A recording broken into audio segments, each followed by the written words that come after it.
so kone ya ko kore pe ko fanga ta pe ngai fata pu ko so no fagi gai atamu ke tau kau fata hatu I he katoanga oe ahoni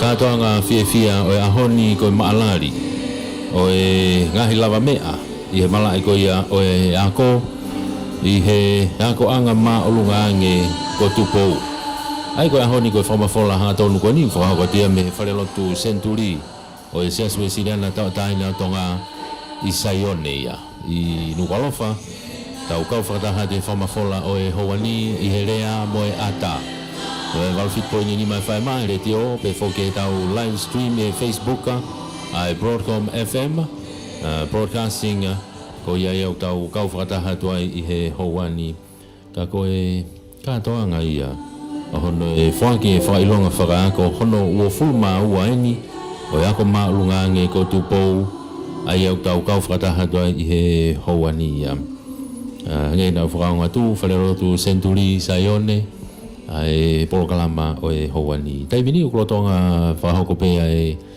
taritari e he kau hiva ai titi ai kuaia pepe whoke kau hiva ai titi ai nau taritari lelei ai kau whanofo e kau whakawhe I he hoa koe ni pia mo taritari ai pe whoke tu uta e whakawhe whakalanglangi ai ko whawhe whakalanglangi whoke e katoanga whailonga whanki whailonga whakako ai ako maalunga nge ko tupo ko e taini princesi Charlotte Mafleo pilolevu tuita ko e whakawhe whakalanglangi o e katoanga pia ko ne tuta I heni e whakawhe whakalanglangi pia te tau kamatarewa o gai be mono polokalama ko si fotutu uia ke whalele aki ai katoanga fia o e ahoni ko e tokotaha o kusea tene tataki ai polokalama ko e tangata iksikari lahi peia o e siasu e siriana taotai na tonga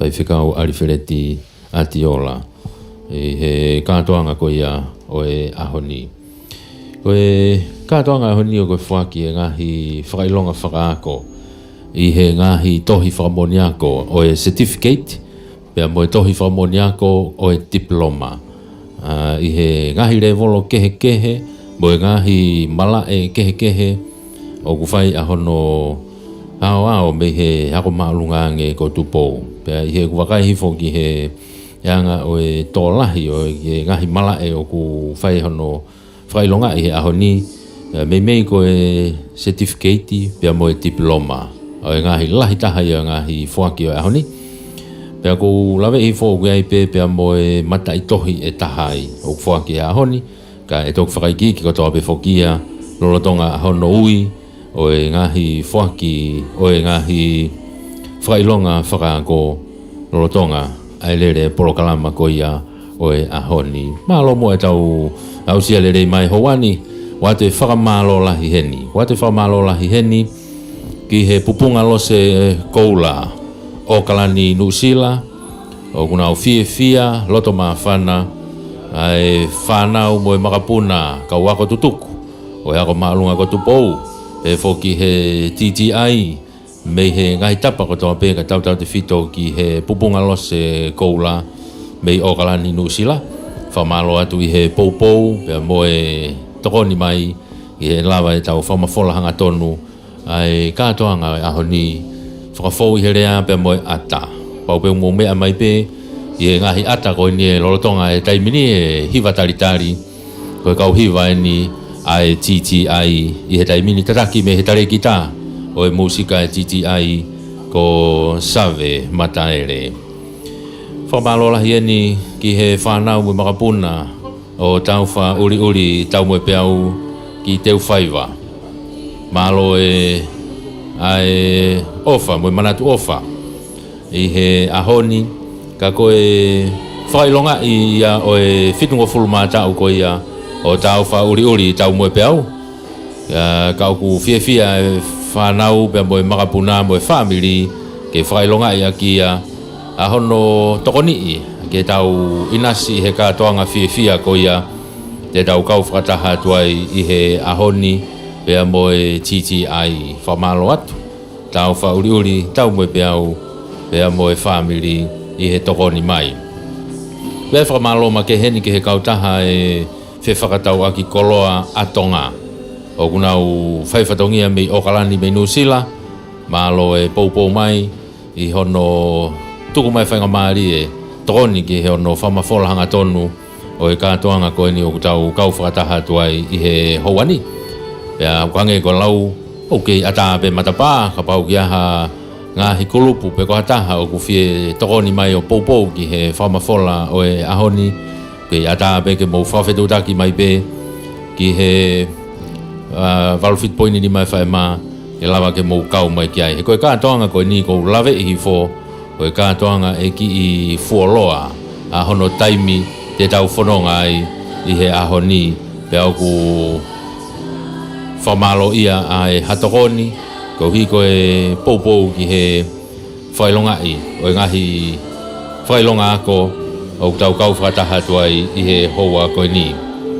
Rotonga e hiwa taritari ai whanau koe ia e kauhiwa ai titi ai koe hanga rewa i whakahoko o e Polokalama te tau kau whakataha tuai i he houani koe tūta e whakawhi whalanglangi koe laka ia ai kau mau whakailonga pe koe graduation procession kai ki mo ai e uraki laka ai kau mau whailonga te nau e whahoko ia i he houani mei titi ai.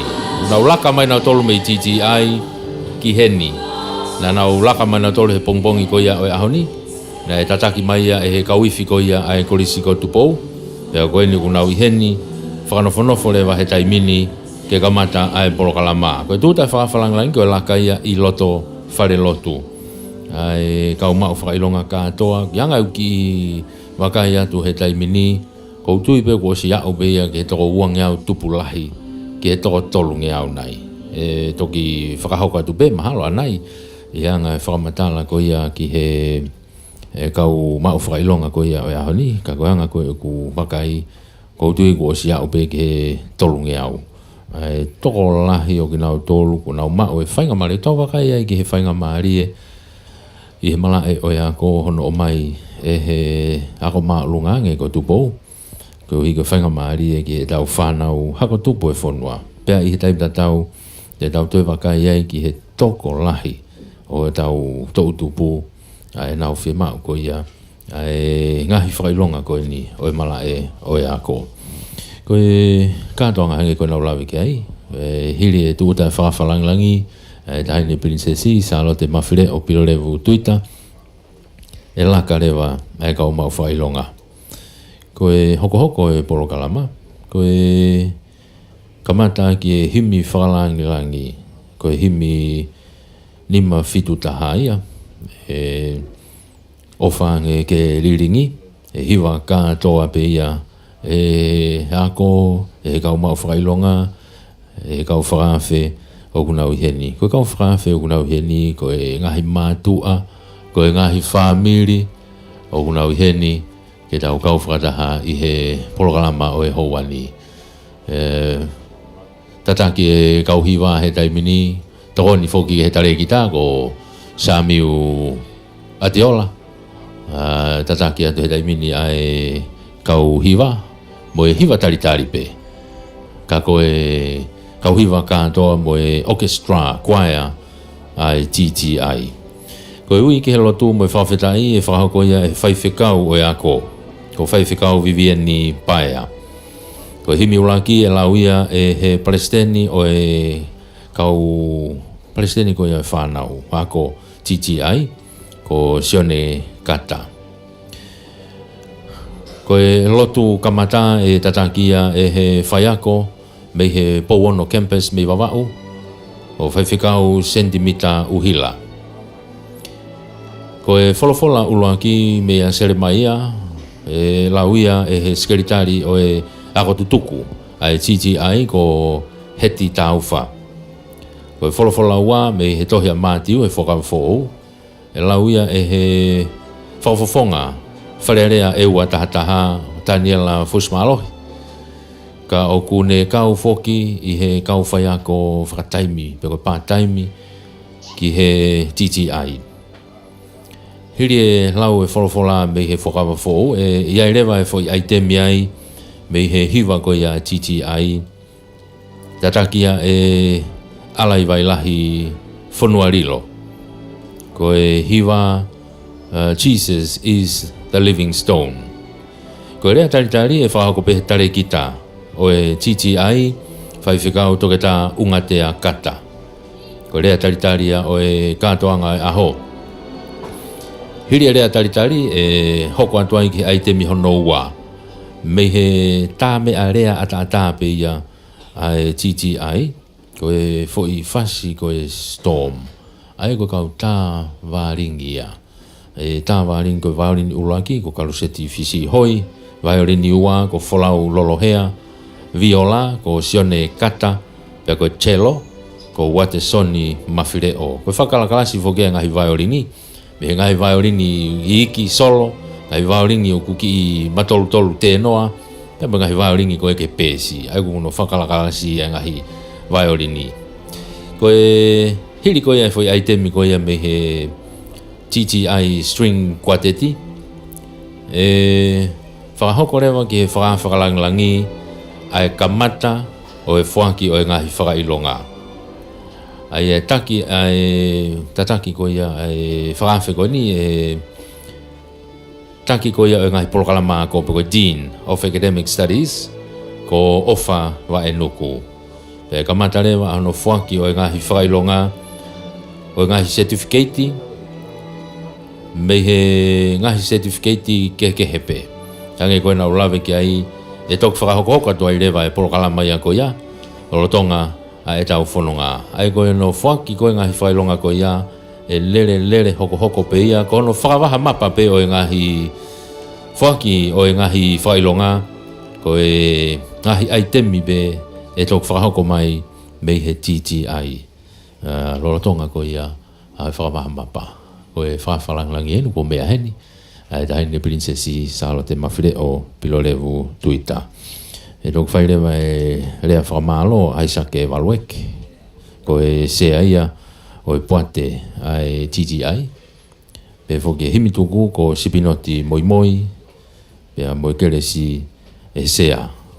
Whaiwhikau arifireti ati ola. Ko e polokalama eni teu ke tau kau whakataha tuai i he hoa ko ni. Ko e hange ko ni fotutu ko e polokalama ko e laka. Ko e laka e kau mau whailonga e toko tolunge au nai te tau kau whakataha i heni i he ahoni. Ano whailonga i ngahi lava mea. O tau fie ai i he ahoni.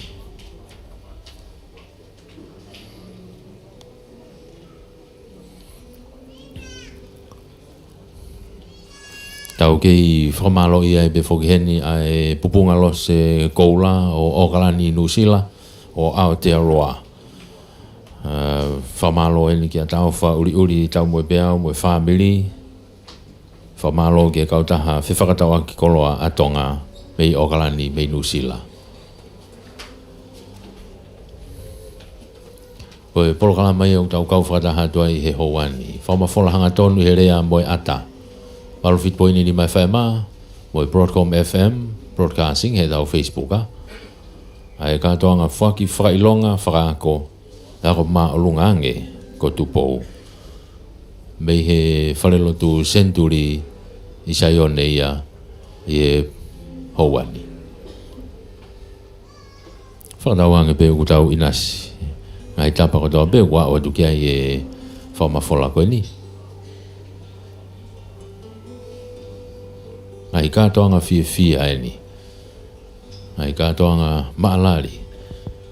O e ngahi lava mea he malai ko ia o e ako. O whapapau i anga ia o hakaha ulelei. Ke whanau koe ni.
koe laka ni kau mau whailonga, ai koe kamata pe me kau whai ako.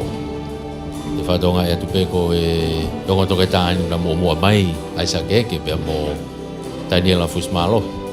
Hoko mai ai pe ai pure, ai tarikita titi ai whai whikau toke tā unga te akata.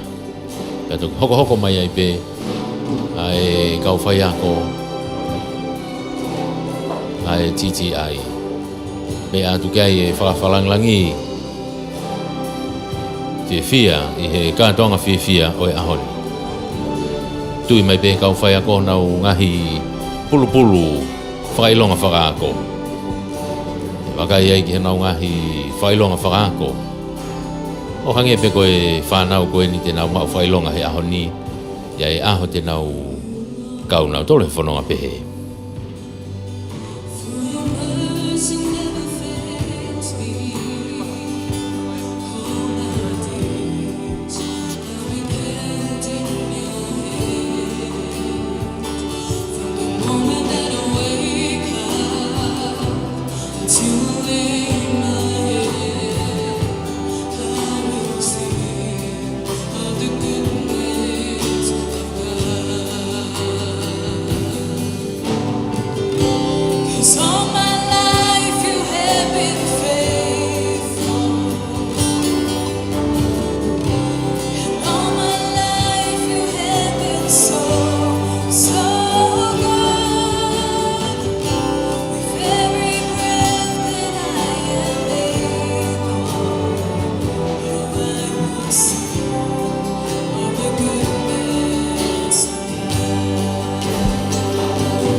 Te kau whai ako, hoko mai rewa e whanau ako.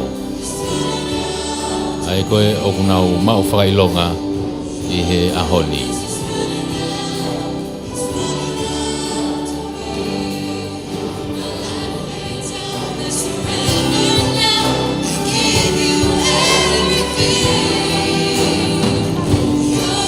Mei he ngahi mala e oe bisnisi, ki he ngahi mala e oe ako ki he ako whakangoe, agriculture, ko ako tāmapi, hange ko architect, ko ako whaka teknologia ahoni IT, information technology. O a upe ki he ako koe ni ki he tokanga kina i he tawaki whakasosiare, social practice, i he tokanga i koia o ha kakai ai ngahi polokalama whale whakawhiauloto ngahi polokalama pehe o kulau o ku whahoko mono ngahi polokalama ako i heni e titi ai o a upe ki he musika au ki he tokanga kina ai kau taurekereka peko caring ki he moui ki he sipoti ngahi malae o ku whai ahono whailonga i ahoni ai kakato e konga pen. Tau tui pe ko konga ko certificate, ko diploma, ai ko konga pen o ngahi polokalama ko ko ia. E toki whakakakato amuyange. Ka ko aho mahu ingani. Ahono whailonga i o nau wa umai ki tunga ko ni. O tau iai.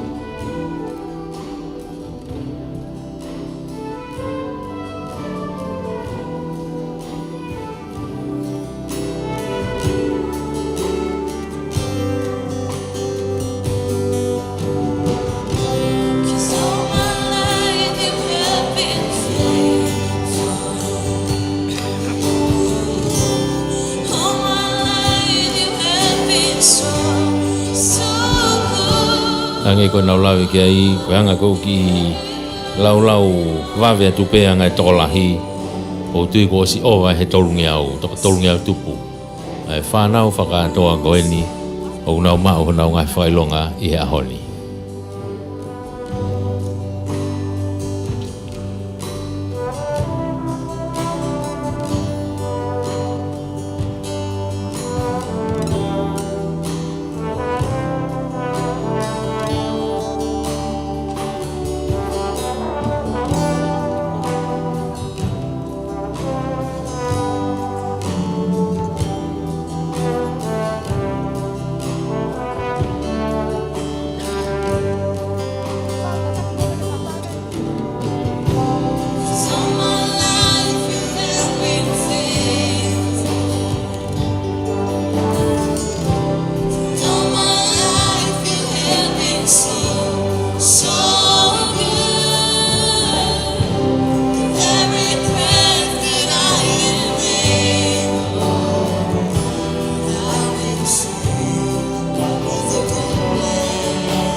ke hange ko ia ko e taimini ke ma lolo e fasi ia o i ke whakakakato mai ai laka ko ia ai whanau pe mo ki nau tolo ku ma u whailonga o e ahoni laka nau lawe ki ai tolahi au pito aku nau kei whanonga mai pe kei whakaososi mai pe nau whanonga mai ke whakakakato mai i he pouani mahalo ko e ahoni ko to e haoini e wharelo tsenturi ki hato e tolahi peheni ai ma opo le rei e no fo ia i kai ngata pe tolahi pe e kau mau whailonga ia to e tāna ki atu pe ki ai pe mo e tolahi pe e mātua kau tau whanau pe mo e kau pōpō o kau whakataha i he katoanga e ahoni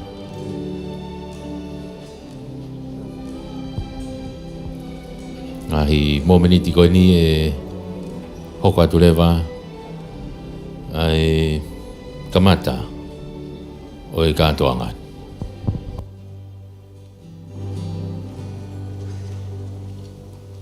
Te punau.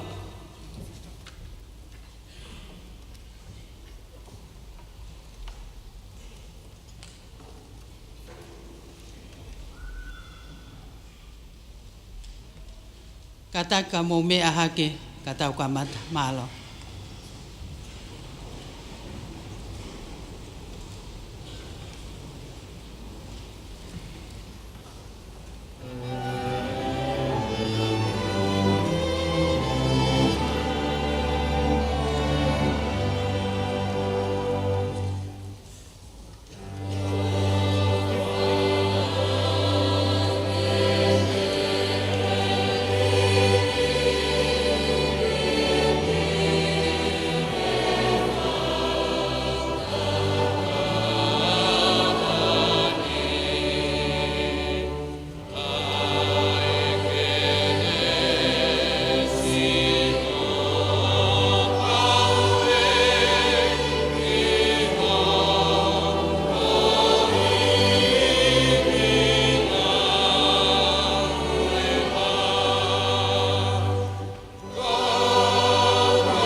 Ki mo tolu o kune tari au. E koia o kune tari au, o kune tari ia, ai anane whekau mai au. Koia o kune tari ha palofita, koe uhipe koe ne palofita. Tene mao ai totongi wha palofita. E koia o kune tari ha tangata lotu, koe uhipe koe ne lotu. Tene mao ai totongi o ha tangata lotu. Iyo, koia tene ange hainu, ki hataha isi whanauni. Kau hipe koe tokotahai ai he ku kaua ko. Neongo ko ha hua vai momoko pe. Ko a weo kuou talatu. E kai au pito more ene totongi a ana. Ke tau lotu. Ofa pe ke tau ongoi. I he taimi furi pe.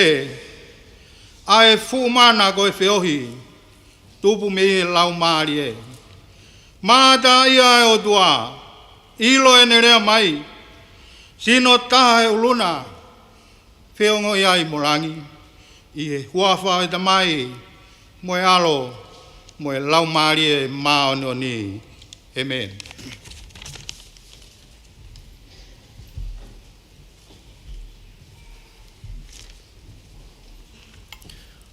Ko wak fufulahi mi te tau hiwa ke pongpong ini. Ni mangiau fitnoa hi mi mo katako. Sisu ko koi pego mama mo nia. Whahinga poto ke ko hohu e lo ia.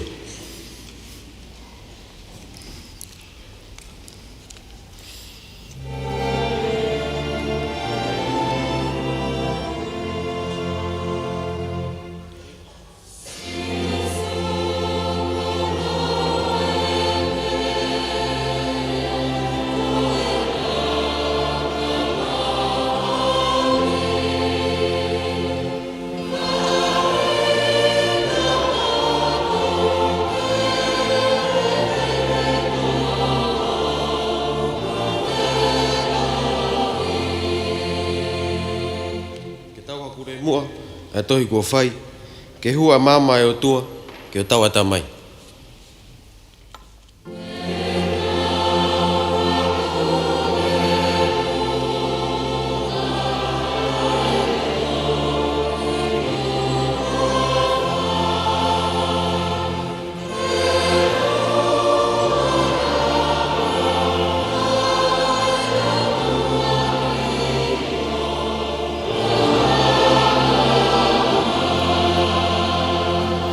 Ves whaasi, pepe ke tautari, a evi o tohi, hanga ayata mai ki ai, ke mau ai ha malo.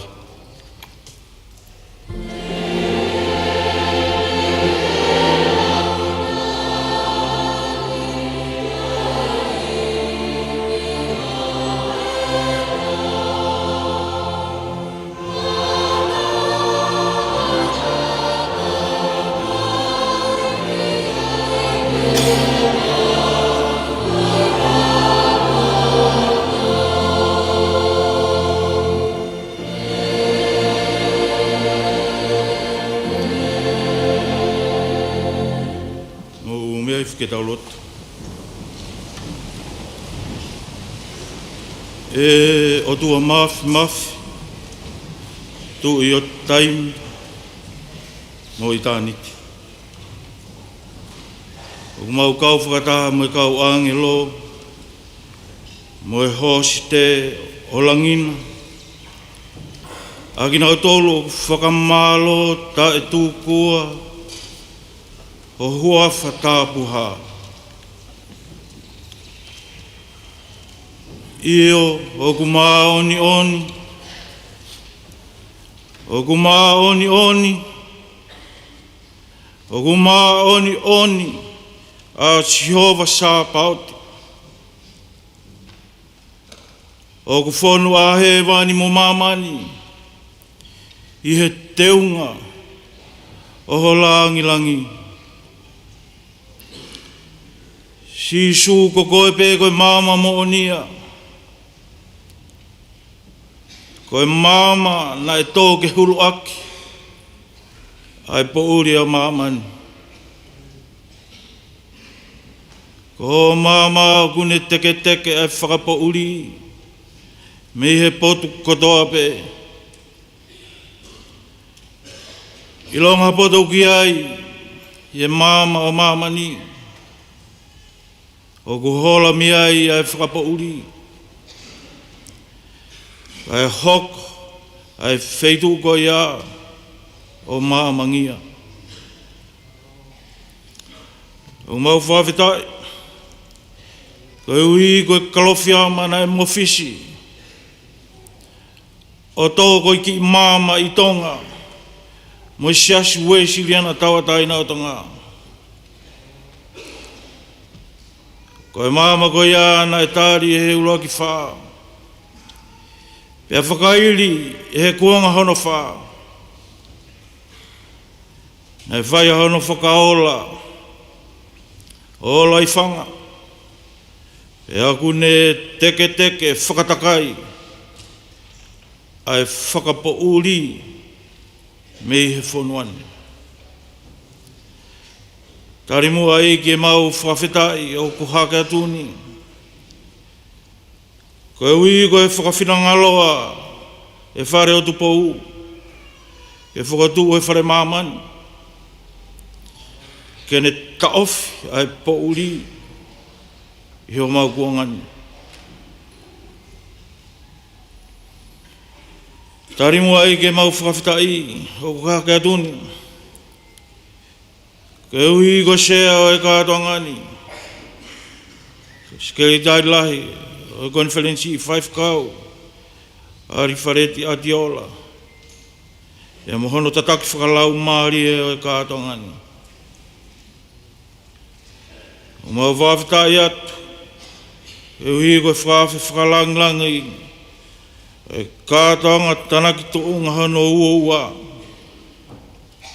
Ai ne princesi Charlotte, mafile, pilo levu tuita. Kai o mawhau ki kumau kore ki a Fiona. E ke tāpua ki mai e kātoanga ko mau kamatani. O mau kōri ki hea whiona. E ke whinangalo lelei. Tāpua ki mai e tare ki tā. Me kau whai a ko hono kotoa pē. O mau kore atu. Ke whinangalo lelei o tāpua ki mai e kau ako. Kau tau i whanau. Kau korisi tutuku. Mo ngai kau ngā mea o aka ngani. O kunau i heni. Pea nau whanangoa i he ngalu ea. Mo ngalu o pē. Ai kātonga. Ke whinangalo lelei o whakamāna mai ki nau tolu tō pē. O ku ngā aue, mō tatake a kwangani. E kau ako, mai taha katoa pē. O ku whepou ake ki helelei. O e whare māmani. Mai kātoa ngani. Tuku ke nau whonu lau maari e maani oni. Pea tuku ke mātua ki o. E nau ngā aue. Pea ola. Ke tonga i pea tonga. Mai a whiona. O mau kore ke whinangalo lelei. O whakamore mori ki mau tolu. I mau ngai anghara kotoa pē. Ai ane mau whai. Ia mau tae ilo. Ia ke whinangalo lelei o tari ki mau tolu kotoa. Ko whake atu ho mauloto, ke hoko ai ho pure he ahoni, pia whai mau ai pē. Pia tala ha mau whatungia, ia sisu kalaisi, koho mau eiki. Amen.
Koe rake ai wholofola e lama ki tau tolu, he pongpongini, o to oia me tohi ai palofita ko sele mai a, hongo fulu maa fitu o e wahe, te ukamata lau me hongo fulu maa whaa, o tuku ki hono hongo fulu maa fitu.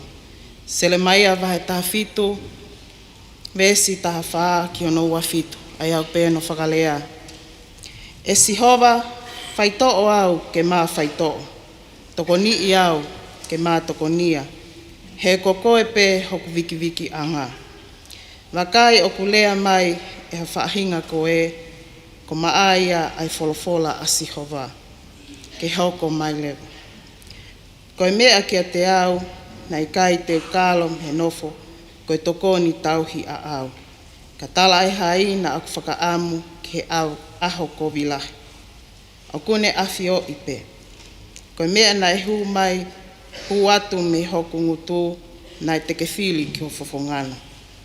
Oua teke hoko ko hoku wili fia anga, ko hoku hūwhanga koe i he aho o e kovi.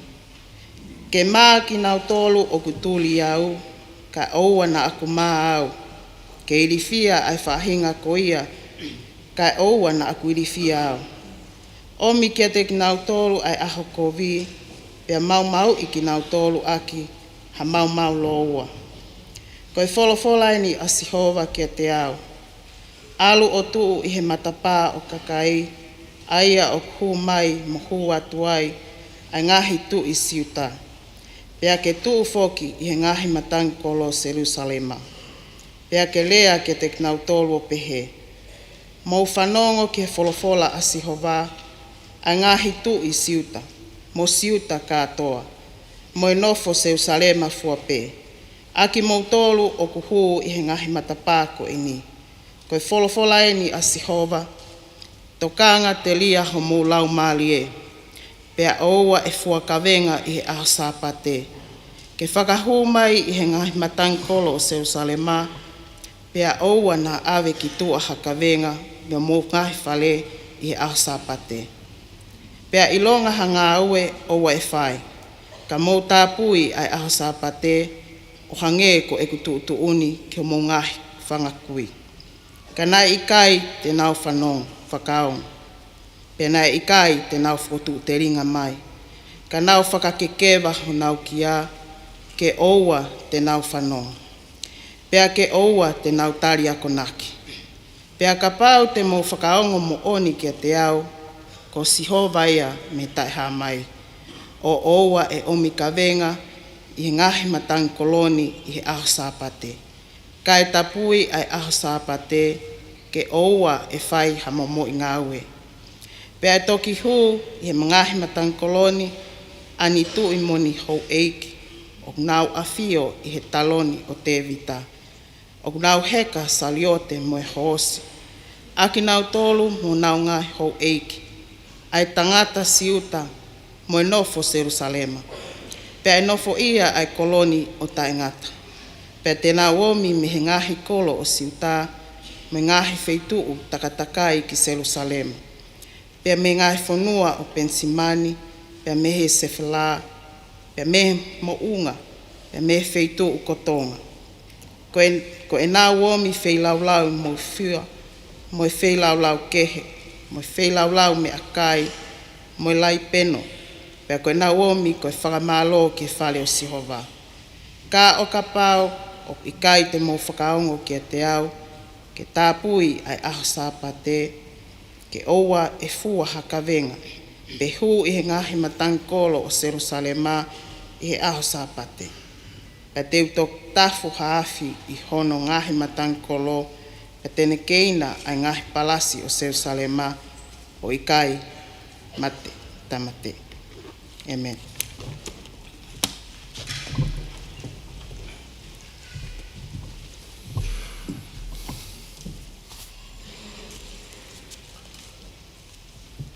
Ko e wholofola hanoua, e lau maa e tau kātoanga whaki whakailonga whakaako o e pongpongini. O kuto o ia me i he gospeli hono hiki e Mātiu, wahe hono hongo fulu. E te ulau ia me i he vesi tolwha ki he vesi whāua. Mātiu wahe hongo fulu, Vestolu wha ki he whaua. Oua te mou mahalo na aku hau ke velo mai ha melino ki he whonua. Na ikai te uhau ke velo aki mai ha melino ka koha hele tā. Seuke, na uhau ke whakamahaa ha tangata ki ene tamai ha whewhine ki ene whae. Hata ahine ki he whae ahono huse pāniti. Pea e hoko ai koe ngahi whiri o ha tangata ahono kau nofo anga. Ko ia, o kulahi ene ofa ki ene tamai, peko ene whae, i hene ofa kia te au, o kui kai tāu ia moau. Peko ia kulahi ene ofa ki hono foha, peko hono ofe fine, i hene ofa kia te au, o kui kai tāu ia moau. Pea ko ia, o kui kai tene puke hono kolosi o mui mui ia te au, o kui kai tāu ia moau. Ko ia, tene kalofaki ene mo ui, o kune tuku ia ke mole. Ka ko ia o kune tuku ene mo ui ke mole ko uhi ko au, o kune kalofaki ia. Ko ia kune tari li mautolu, o kune tari au, pea ko ia o kune tari au, o kune tari ia aia na ane whekau mai au. Ko ia o kune tari ha palofita, ko uhi peko ene palofita, tene mau ai totongi whakapalofita.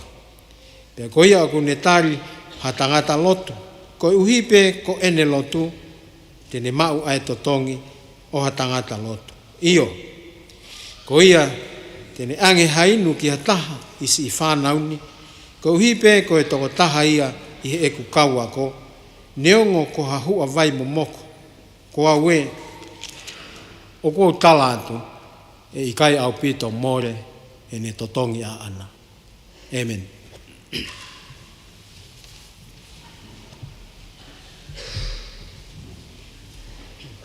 Ko e hoka de polkala mai he daimini. Hua mai e foi aitemi. Ai titi ai. Ai koe nau lawe ki ai. Ko e hiva. Ai koe kwae ai ni. Jesus is the living stone. E tataki ai alai vailahi whanua rilo. Hiri e hiva. E toka hoko rewa ki rea taritari. Mei he titi ai, tare kita e titi ai, peko pure titi ai. Whai whikau tuka tā unga tea kata.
tau loto-lotonga.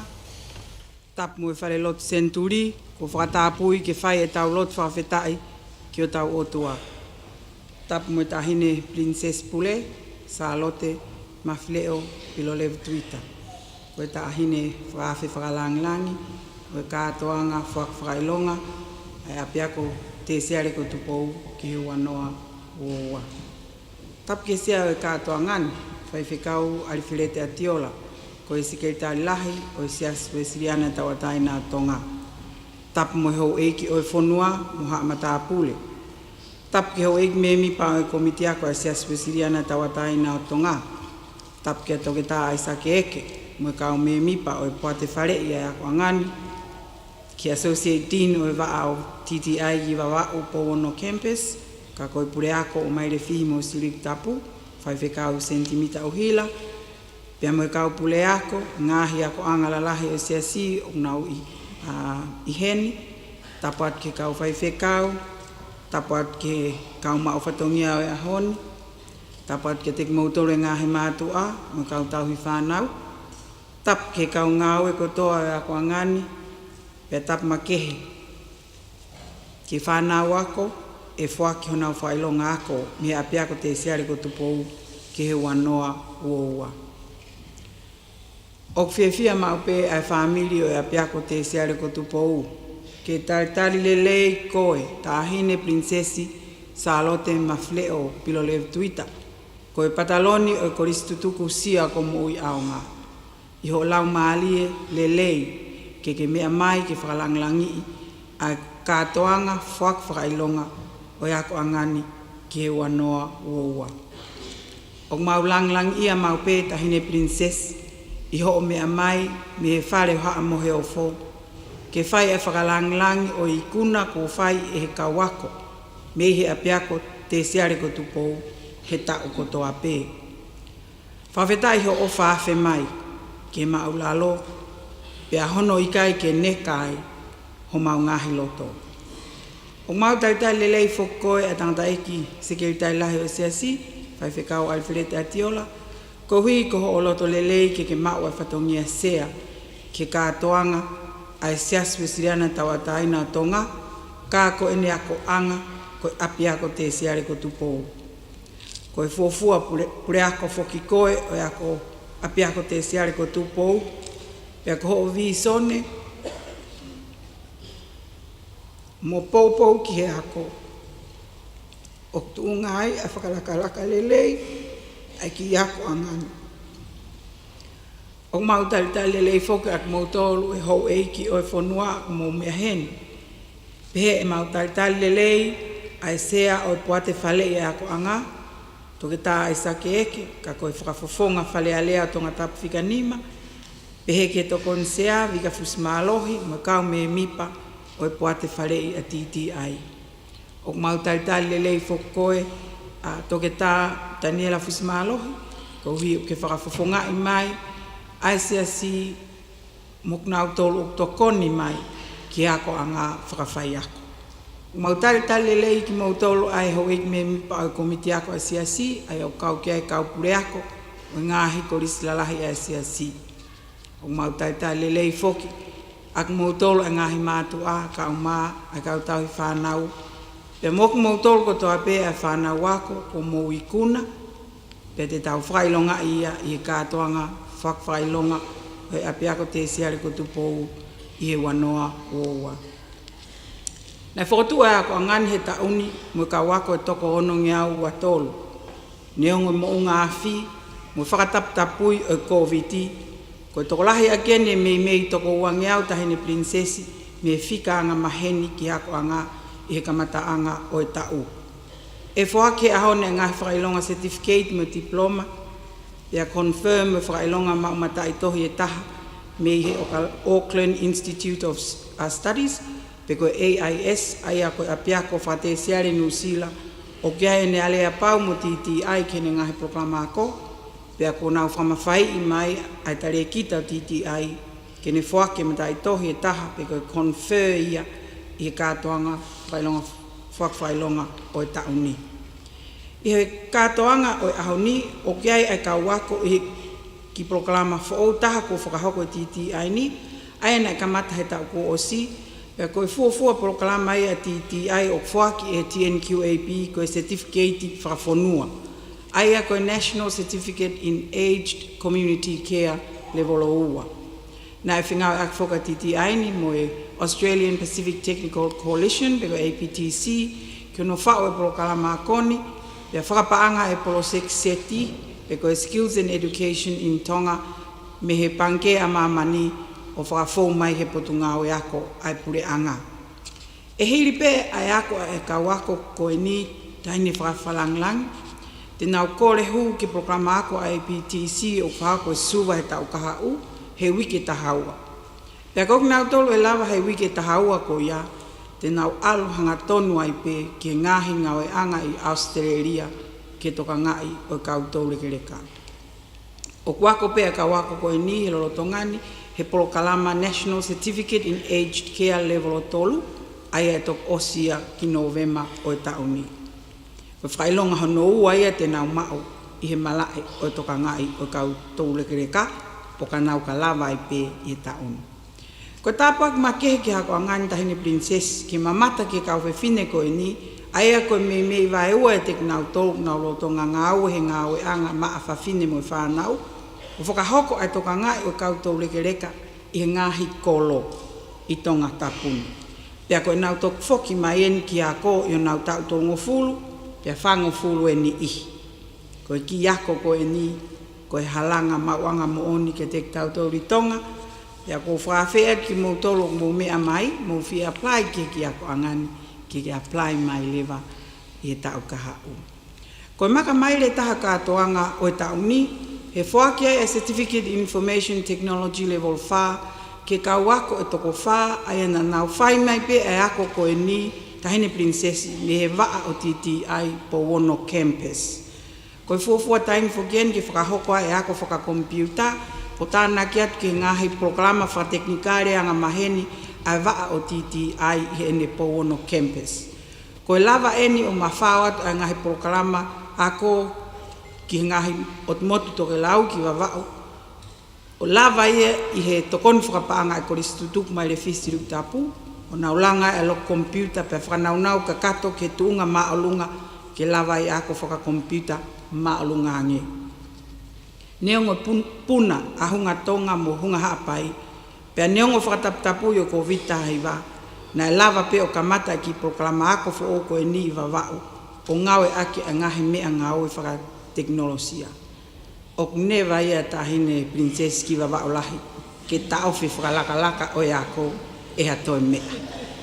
Mau atu e whakamalo atu ai ke CEO mo e kau ngawe e meiteki, he lava ke mau kau atu he ngawe ake ki satellite e pureanga, pehe ke kau whaiako na nau kamata e kalasini Tuina Astamani, lo maile uhila, pia mo e ngawe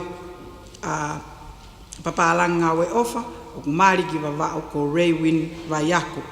Pehe ki he tokon lahi e Associate Dean, wawaa po wono 5 cm uhila, pia mo e Program Manager Moala Vainkolo, e whakalele mai o yako ki he waa TTI po wono. O kokwat pe e ka wako koe ni, ai waa po wono, e semester ua koe ni ke Certificate in Information Technology level 5, ai a kono tok whakahoko ai pe mo e prokalama koe ni e waa po wono, e semester koe ni, pa whaiako i atu pe ia me tonga tapuni, e kau whaiako IT, waa TTI fasi, tokon pe ki ai a Tuina Astamani, me he waa po wono.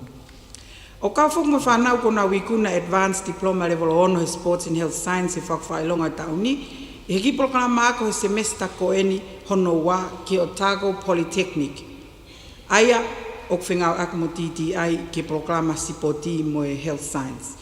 Pea ka nau ka lava ai pe ia e malawa ke nau hoko atu ai pe ki Otago Polytechnic ki Nusila he tau ka hau o whakaos au nau matai tohi Bachelor in Applied Science he tau pe e taha.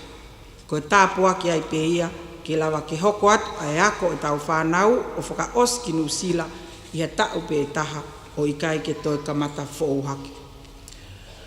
O whahoko whatongia fo ke proklama whailonga o e ahoni, ai toko taha koe fuafua ako tutuku ia ai TTI School of Music, ko whaaki hono matai Bachelor i he performing arts pe koe musika. Pe hange pe koe ka wako he sports and health science i whinga ak mo Otago Polytech. O wha os tatau ai pe e ka wako me School of Music a TTI ki whitireia he tau pe e taha ke mawai ho nau wha ilonga mata i tohi o hange koe ki motua e lau himi wha au si ko sipinoti moi moi. Koe tauni fok tahine prinsesi ko kamata whakahoko ai e fuafua proklama level of fitu pe koe Bachelor in Applied Business level of fitu. Na i tohi kore mai e whanau e mei toko walnoa ke hu kana e lava pe o tali ai toko tō noa tu ki mua ho nau maka ke kamata aki ai kalasi koe ni. O kwhingau aki e pe TTI mo whitireia World Tech ke proklama ako koe ni ke lava ke hoko atu ai whanau e lava e proklama koe ni ke hoko atu ke postgraduate diploma pe ke o nau Masters in Business in Usila o hange pe ko ngahi proklama ki mua.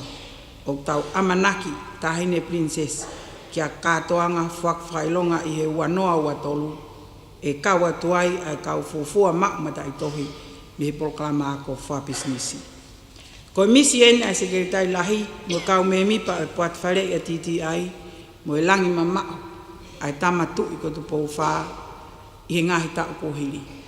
Pea mo e pou ai komiti ako mo e sias resiriana tawataina o tonga me he kohiri i hono whakotuu o ki ako angan.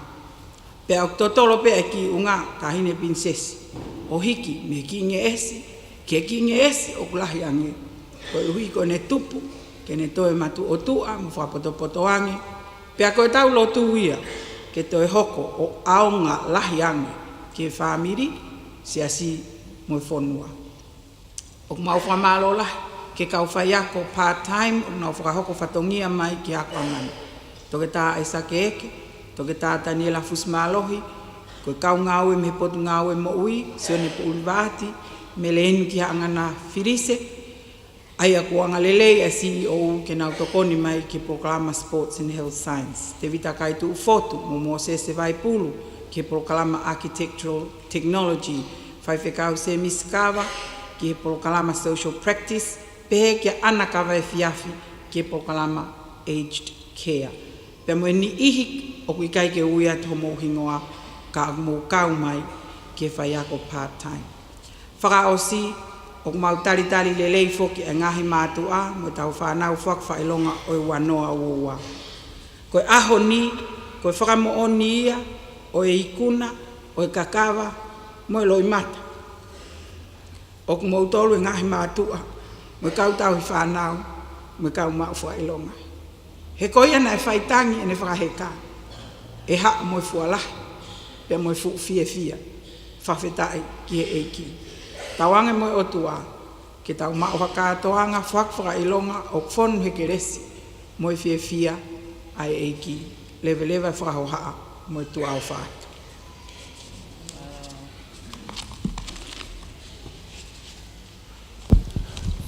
Koe lea tari e katoanga o aho. Ai he taimini koe kau tāselo e ni ai hele wharingi e TTI. Tēnā uki i hoko mai taimini mo whai aitemi koe Storm. Koe kau violingi ko kaluseti fisi hoi. Wholau lolo hea sione kata. Pea koe selo ko Watson Mafileo.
whakariari ngai kare ni tia o e musika.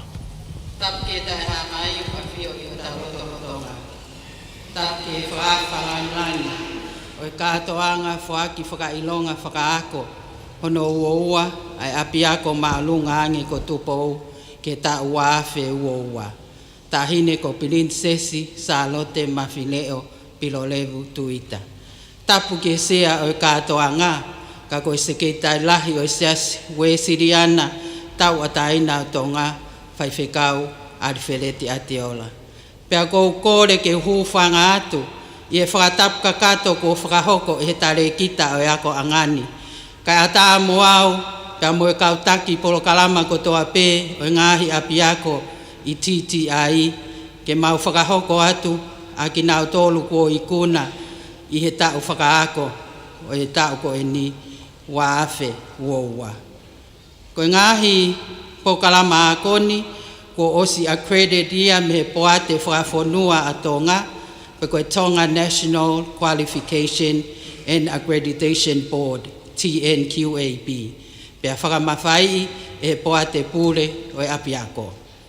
Tahine prinsesi, koe whakakatoa o ka umau whakailonga i he tau ko eni koe toko uange au hiwango fulu mātolo. O ki ai kulupu e ono. Uraki koe National Certificate in Age Community Care Level 2 toko taha wha. Koe wa Certificate Level 4 toko ni manoa. Tolu Certificate Level 5 toko taha fito. Fa Diploma Level 5 toko te au o fulu mātaha. Nima Diploma Level 6 toko hiwanoa. Pea whakaosi koe mau whakailonga matai tohi koe toko taha o whakakatoa wangi au hiwango fulu mātolo. Kataki atu pēta hine prinsesi whakawhalanglangi. Mea pe mua i o mea anga. Kai tuku pe mua. Ke kau mau whakailongani. Ke nau lava mai pe o whakaapa-apa ki he wheitu una. Pea nau lava ki he te pide i mua. O to e nau ngā certificate pea nau toki lava atu ki ho nau nofo anga. Ka kou kore ke tau kamata mua e whaki whakailonga. O e tau ko eni waafe uoua. Te tau kamata me fuafua polo kalama fo o ai apiakoni koe National Certificate in Age Community Care Level 2 pea kou kore ke kou o tinei tā po alo i whatani tawake ke ne whakahoko atu ia tua whātu.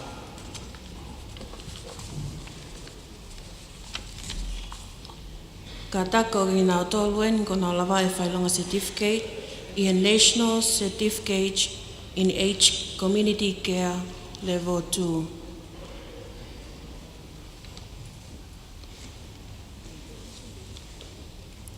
Ana Maria Te Wila Alofi, hihifoni wa tapu uihaha apai pe me sopo tauwha.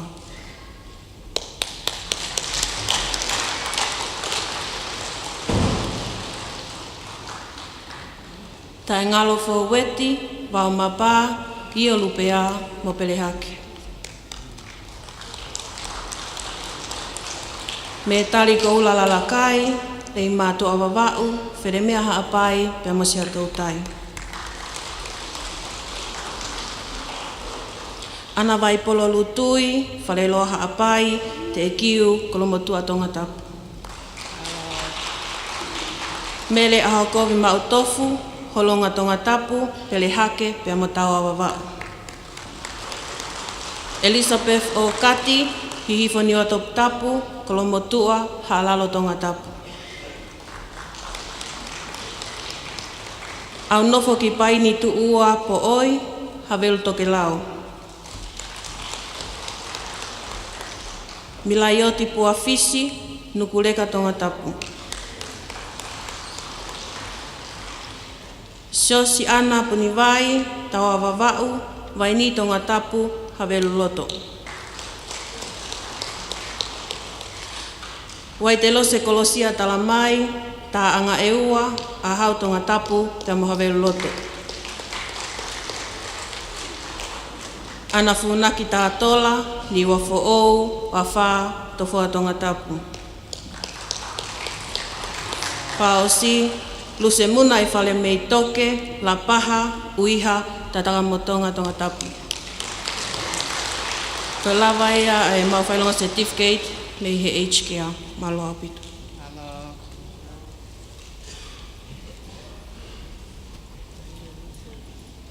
Amore mole te tau hoko atu lewa ki he School of Sports and Health Science, te ukore ki he Program Manager, te Vita Waikona, ke ne whakahoko atu ia. Malo.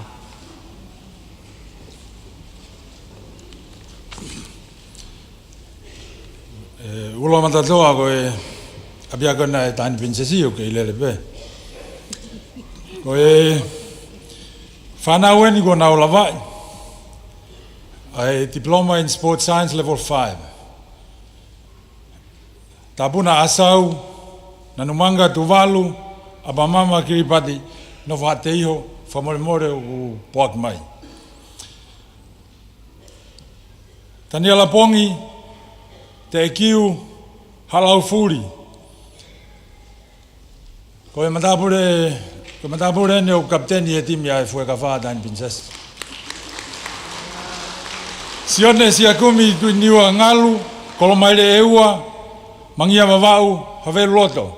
Kawene kau whaiako e Tonga National Under 20 Rugby Union. Winita taualariku, folaha matahau tonga tapu. Ko e taine no ngau I he Tonga National Netball Association.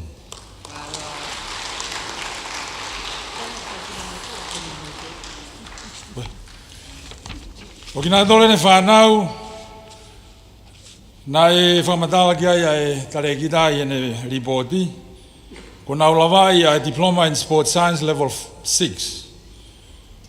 Bruno Panani, ka ngaha homa eua, kolofou tonga tapu. Nei fen ngongo kioa, o klodonga I New Zealand mo e timi basketball a tonga ni, o kupoaki mai. Ko ni niusi whakakoloa meilangi makitala o Kempela Lepa. Fas moe afia tungi ofu wawau tofoa. Te mo alani matei misieri tau moe peau mei kolomotua. Hain bises ko e lawa ia e ka umau whailonga mei e School of Sports Science. Malo abuta.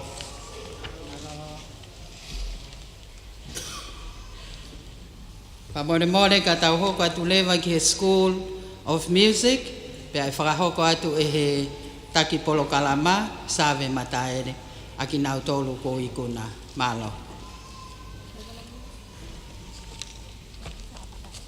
Lopeo mea kani binses, kore pe mua ki u whangate tala malo e whanua pa me lotu. Ka e ui atu, aki nau tolu, u nau lawai lelei, e pokalama musika, I diploma level 5.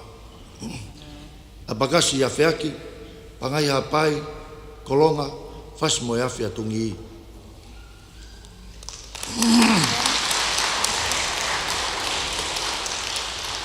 Tau certifisi hoi, wa tu, utui lei matua.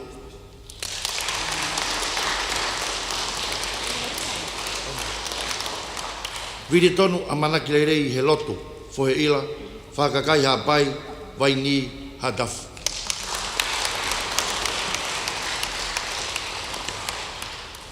Ngā tolene una ola vai lerei, a Diploma in Music, I level no. Te vita palu one one, ne iaftahi, o waka, toanik vare wawa. Tala wau koni, o ngi lotonga whakakaunga tāmaki e ako a katolika, me lolo. Ala I wailahi, whanua lilo, maufanga, no muka habai.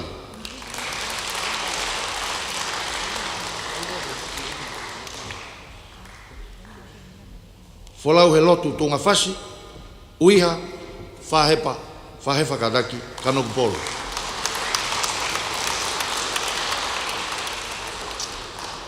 O ne lava ia, ngau tolo kuna uikunai, ngā hei leson e musika malo.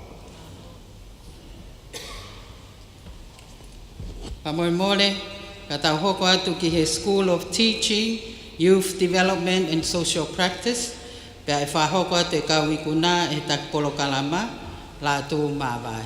Mawa.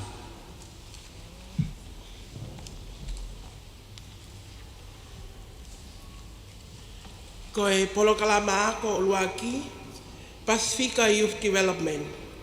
Ko kina tolen ko na ulawa ilele e whailonga ako, i Certificate in Pacifica Youth Development Level 5. Na aolu laftani, mi funga ke le amaka to ahola whahefa.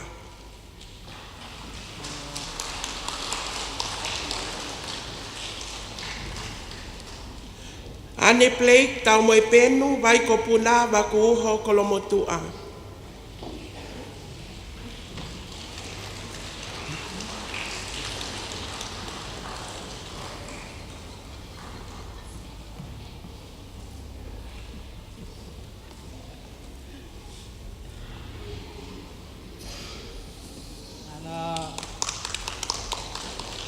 Lovely Annie Rebecca Taufa, Havelu Tokelao.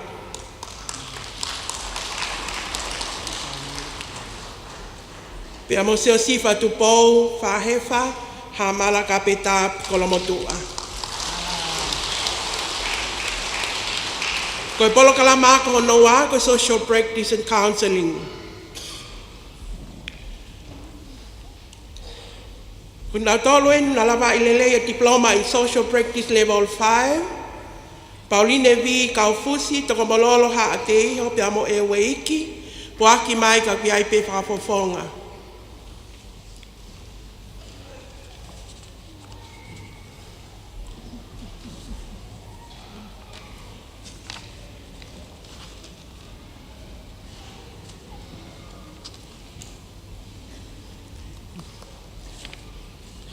Na tolen ko lava ilele a advanced diploma in social practice level 6. Mele hei moana Prescotti no muka ha feva pia mo veitongo.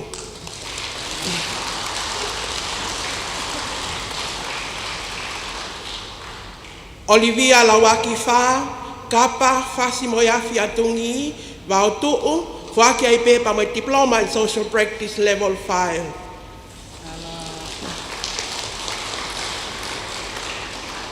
Ko e polo kalama ako anga whakawhai ako, peke School of Teaching.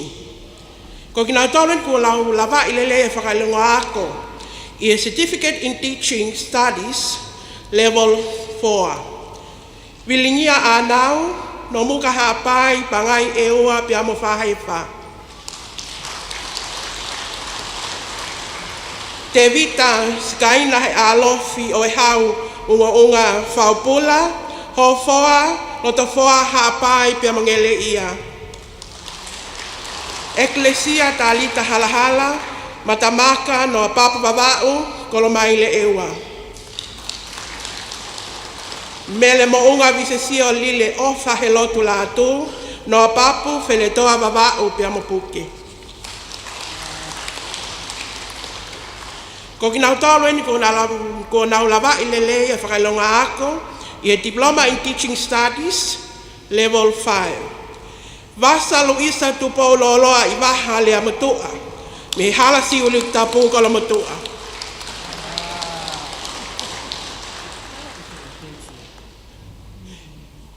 Mele te wila e penisa, fonu mo e moa ho foa pia mo nautoka. Isleli ofa helotu faiva, fungamisi, talihau, babau, pia mo fuamotu. Pauline maile fihinoa feao, hiku tamole alo i talau babau, pia mo ohonua eua.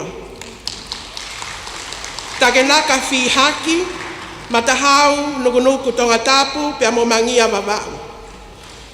Bakaola mawaitangi i vaiola folau, palehau ni watop tapu, pea matahika tonga tapu. Polosa pina funaki, hunga babau, maufanga, pia moifanga o pila o levu. Luisa tupo liwaki, kapara fichi, maka kofele unga, kolotau ko velata. Gisione loloma, o tea babau, halamaui, pia monukunuku. Latai niu ui mafileo, kolomotua pia mo niu kasa. Aniese mata vesi, vaini mapoi a te volo pia mo la paha. Lo sela lota ofa, hunga vavau pia mo fotuha a haapai. Amelia Isabella Emily Paletua, nomuka bangai haapai pia mfahefa. Lopeta Michela Malia Pisioni, Newcastle Pea Maufanga. Ofa ki monuka ya fe poasi, okoa ofu babau kolofo ou. Toa kase siola a unaloto kisia tautai polo, lo fanga tonga leleka hapai pea mopuke. Opiesi fei Shanalisa Wilani Sabelio, talau babau, niwa top tapu pea makolo motua. Malia tupou se lui, vai poa niwa top tapu pea mahala leva. Mona Lisa etivise tangi mausia, vai poa tafahi niwa top tapu pea mawai ni. Daniela tapu, holopeka hapai, fatai pea mohavelu. Salote kawamoa matapu lel tupou, halau fuli vavau puketala hapai vai ni tonga tapu. Lesieli se sika vavai chiu ni avakatapu, okoa ta anea vavau pia moniu toua. Ko kinau tolu eni, ko nau lava ilelea whakailonga ako, i Advanced Diploma in Teaching Studies, Level 6. Se sika fusi whangalahi, o tea vavau patumu pia mo te kiu. Whaki ai pepa mo ene Diploma in Teaching Level 5. Mona Lisa Ana Halapio, niwa top tapu, atata pia mo manuka tonga tapu. Sarah Kaufusi, Sarah Pomana Kaufusi, nuguleka homa pia mo havelu. Amelia Fifita Kaulave, tungua haapai havelu liku pia mo fatumu. Amelia Lawola, kotu hunga vavau pia mo fuamotu. Lolini Manu, vaipoa niwa top tapu pia mo hala leva. Guadalupe Moala, nomuka hate hotonga tapu po aki mai gui ai pe whakafofonga. Ana tautala pahulu, niwa top tapu felemea hala leva. Pia mo salote te nifa, me tu anek vale pea tonga tapu. Kain princess, ko lava ai whakailonga ako, a youth development, social practice, pia mo school of teachings, malo.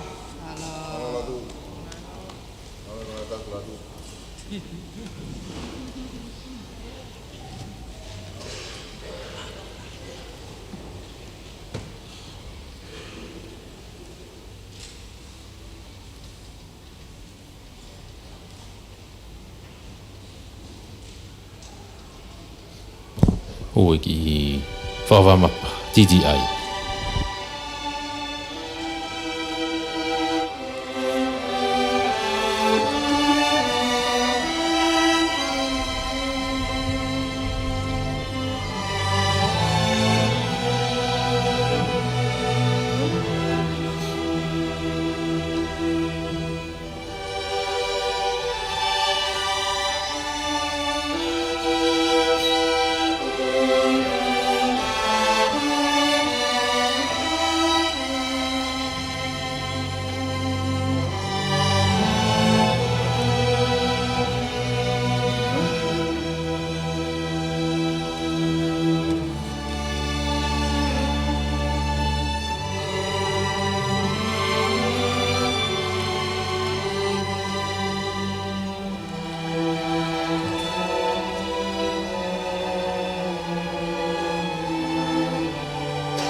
Sesi, katapi te tau hoko atu lewa ki he School of Architectural Technology, ko kore at ke whanau mau whakailonga ke nau lawa mai ki mua, ai kore ke takpolo kalama, viriami ka peni whirikitonga ke ne whakahoko atu, ai ka wikuna, malo au pita.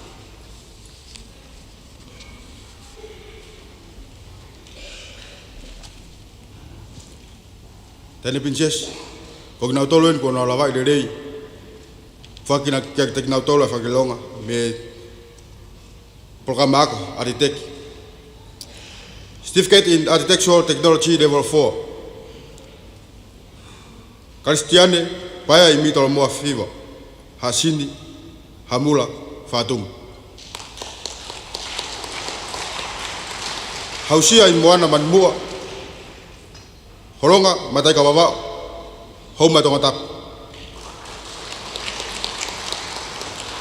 Sione moerika ofa, haano, kolonga, iahona. Makeloni, paki, pomare. Matai ka wawao, matafonua. Surieti, waine taulanga fōu tari auri. Pētani niwa fōu mataika wawau kopua.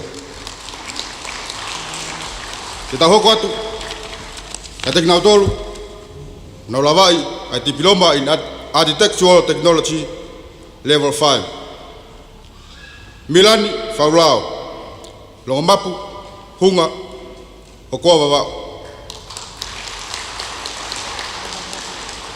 Lesieri, lolomani, manu ata, whatongi atau, kala au, whahefa, hautu. Te evita, Brian Whetokai. Uiha, kolomotua, haverulot. Atimoa, fui maono. Wharewai, talau, niafu wawa. Asnate, te kina, i whang manongi, fusi. Manai ange makakowalu uiha hapai. Hala whaunga he lotu hake ai. Vai ko toko mea mauwhanga kolomotua. Nau, lei aloha, Teresa, Western Go, Koka. Chemeni, Kolonga, Tatakamotonga. Katarina, he ofa, kolotau. Hofoa, kolomotua, tokomololo, tongatapu. Erina Langi. Lang tu rilo nomuka hapai tena mo paya. Alisa Sepnem la tu. Tu lo mana o te baba longolongo. Konet lawak. Tonga mau tungua mawatu. Mary Chonafen lauhingoa. Te kiu fōui kapeta. Te vita likitui lavlavu. Te fisi wawau o nua eua nau toka.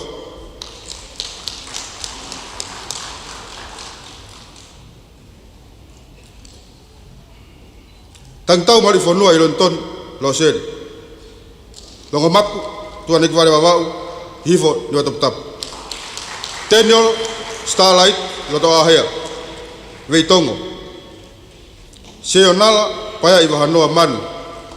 Kolonga heila la loa loto poha. Sione saulala amteyes mano pangai. Pea. Atu moala. Hivo tongareka hapai. Kotu mafonga tonga tapu. Taniela foriak chiunia paongo.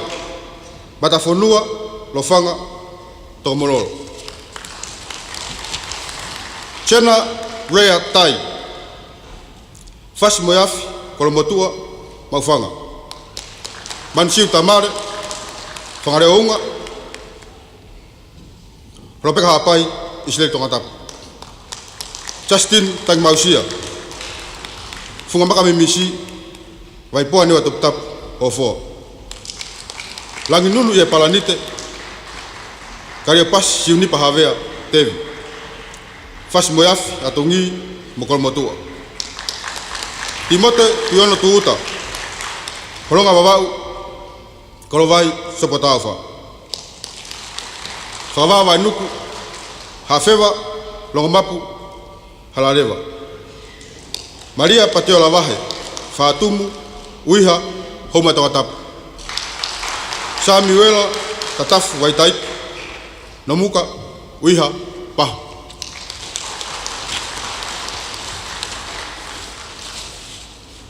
Tahoko tepe kiak nang tolu kuna lava delay a advanced diploma in architectural technology level 6.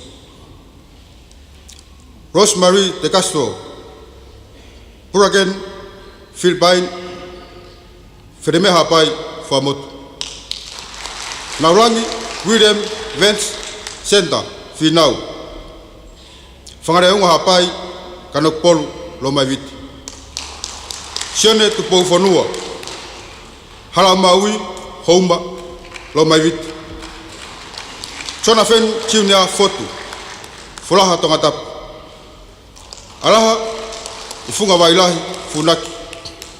Mataaho ewa ahau tongatapu havel togelau. Stuart David Matthew Junior Herepiko. Farale wabau tufuwai ewa fangaloto. Wokona kafoa ahau feremea fatungu nautoka. Wastai haviri kaufusi. Kolonga maufanga TDI fas muyafatungi. Steven Kisina le matua wabau haviri loto. Charlotte latu vaini. Senturi de akona. Farevai talau wabau utulau. Simon Meto hasin tongatap. Ofa sitarek mounga. Utungake hatafu ofoa. Unaloto kikaneohi papa. Murivai apia lapaha. So siwa poi chiunya pohiva. Halavave longoteme fakakai hapai.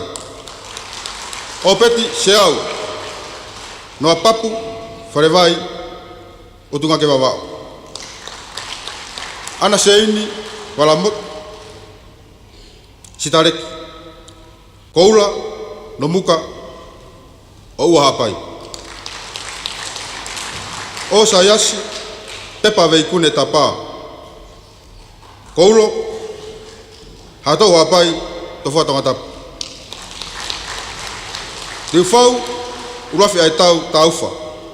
Talau wavau kolo hapai halavave. Kapiolani paya yokalani taulafo. Nomuka kolo hapai maufanga.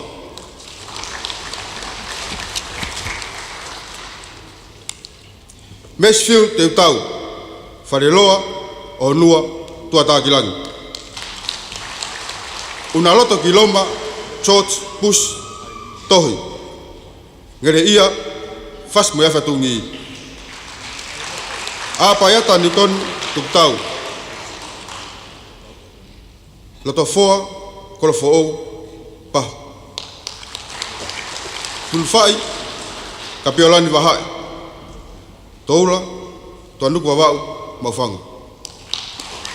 Adnaisa ke pueri kisione yang chef ve tutu pangai lifuka utulau maufanga. Malam.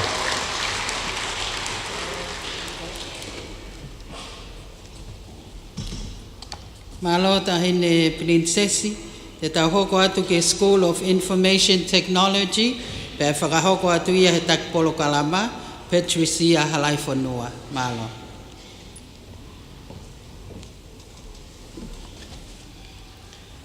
Tahine prinsesi, ko ginau tolu eni, ai fuafua whana wako, pia mei he titi ai po wono campus o ne iafa wau, Ko nau lava i lelei, ai polo kalama ako, i Certificate in Information Technology Level 4.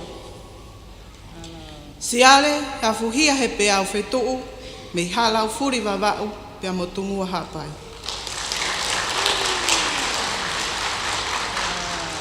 Finau, pe tiola lo seri, me longo mapu, tua neki vare wawau, pia mo hihifo niua topta. Kato kakala ngu moala, me ikapa, pia mo toula wawau. Pia mo Freilin, Robin, Molly, me lei mātua, pia mo utungake wawau, o ki heni hono whakafofonga. Ko ki nau tolu eni, ko nau lawa i lelei, ai polo kalama ako ta taupe, pia me he TTI Fasi Campus. Lalu eni, vei tangitangi wheleti, me te fisi wawau, puko tala hapai, pia mo pahu.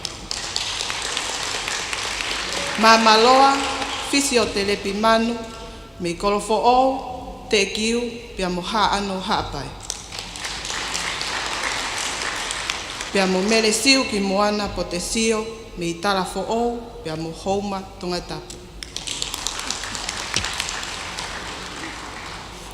Ko ki nau tolu eni ko nau lawa i lelei, ai polo kalama ako, i a Certificate in Information Technology Level 5. Filipe, la tu, me tataka motonga, haafewa, pia mo kolo motua. Luisa, pau mo levuka, me he maka ko Pauline, houma le eia, pia mo tofoa. Mele finau la vaka, palavi, me kolo vai, hoi, pia mo maufanga. Paea, he lotu fi haki, me nuku nuku, haatou haapai, pia mo fua motu. Te vita, nofo i lelenga, lau hingoa, me hawhewa, fue ka whate kiu, pia mo hamara kapeta. Tefni, ma te alona, me pangai motu wawau, hatafu, pia mo tofoa.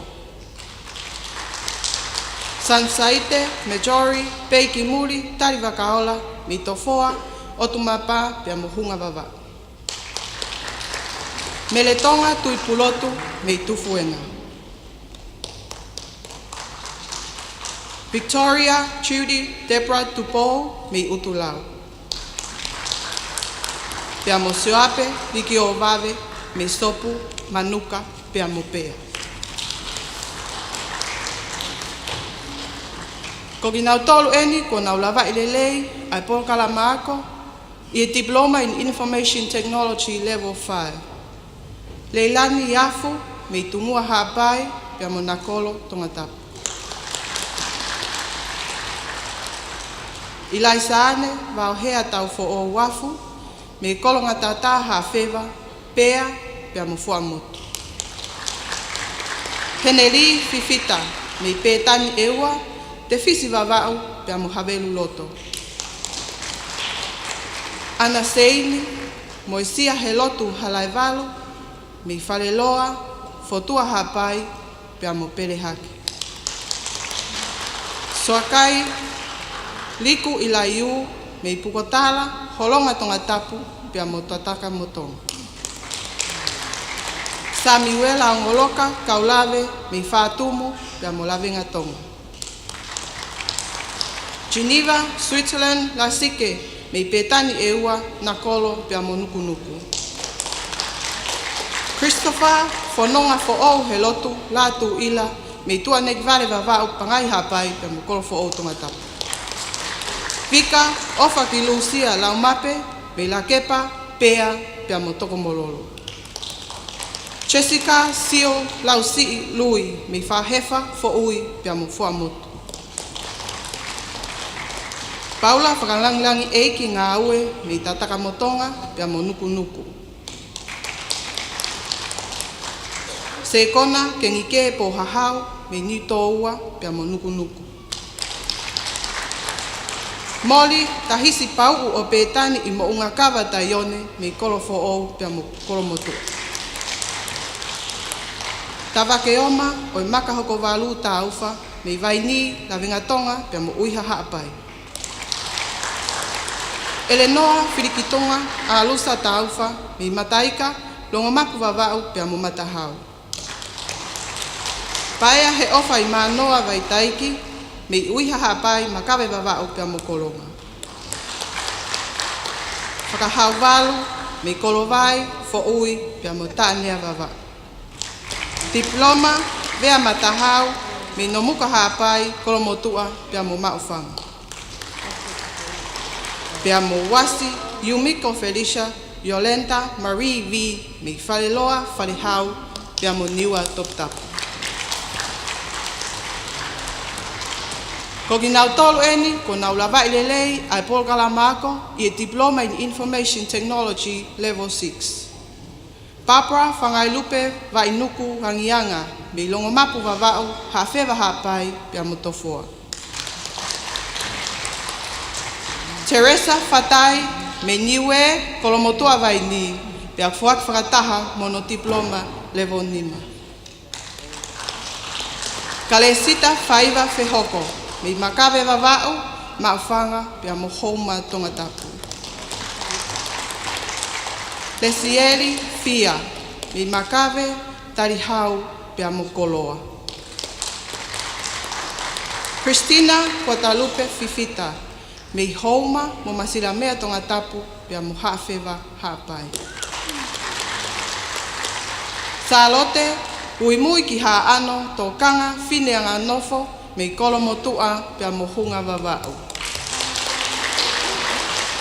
Sila tolu, hafoka, me te kiu, whātumu pia mo ahau. Joseph Francis Augustine Hausia me ohonua veitongo pia mo tofoa o iheni hono whakafofonga. Inoke sio siua ki wahanoa kau fusi me funga misine ia whawau whahefa pia mo houma kerikau. Maria se taita whinau lavaka me tawhahi niwa top tapu pangai motu wawau pia mo houma tonga tapu. Asnate lolohea me kolomotua houma tonga tapu pia mo nomuka. Etuate, Tonga, Christopher Penny Hin tale niti mafi me perehake ha utu pia musia tautai. Charles Kirk Poutama I o tautahi mafi me tonga leleka fua motu pia mongele ia.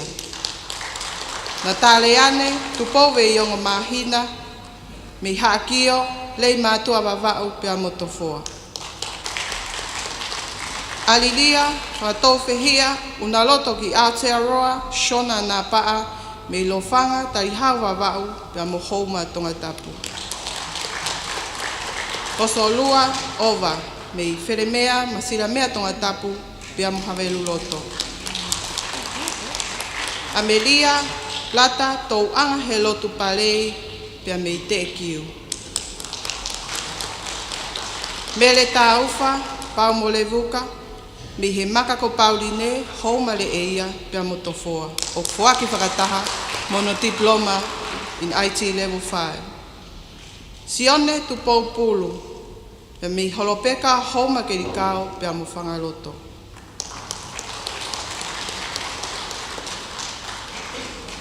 La tai, mo uihe ofa sulunga, me whalewai, uiha, pia mo houma kerikau. Fuaki whakataha ia mono diploma in IT level 5. Amelia, mori mohe a matekitonga tā folo, me eweiki folaha pia mo alaki fonua. Sulieti tau whalele, me yolo ua vavau, tonga lele ka hapai, pia mo kolofo o tonga tapu. Finau hoi tau moe peau, me pangai hapai, hanua pada Papua New Guinea, Santipe, Athotai, Tausisi, me ohonua eua, tarafo ou, pia mo nakolo tonga tapu.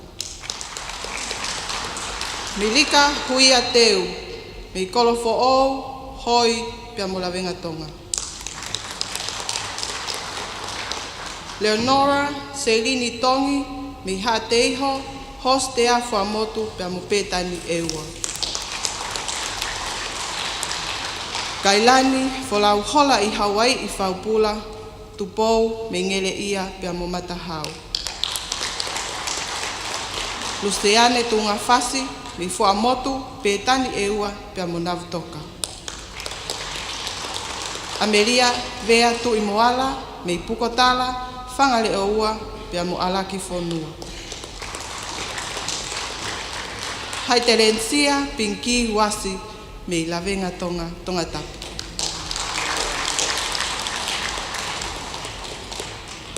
Tirikusa pahulu vaikeri, me longo tonga tapu. Pea mo mele muna paia helotu Edwards Val, me fele mea liwa top tapu, pea mo tofoa. Tahine prinsesi ko kotoa ia, ko kaumawha ilonga, me School of IT. Nalo apuka. Koe taimini lewa e hoko atu gefo I Aitemi. Koe orchestra TTIAB, The Climb.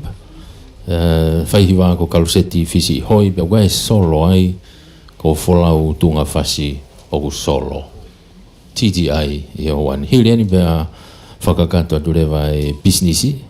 Ngari koe kakato ia, koe ngai whailonga, pe moe whailonga koe na elawe kia I e tarekita ai mata I tohi pe taha. Whailonga ia I he katoanga koe ni.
Always gonna be an uphill battle.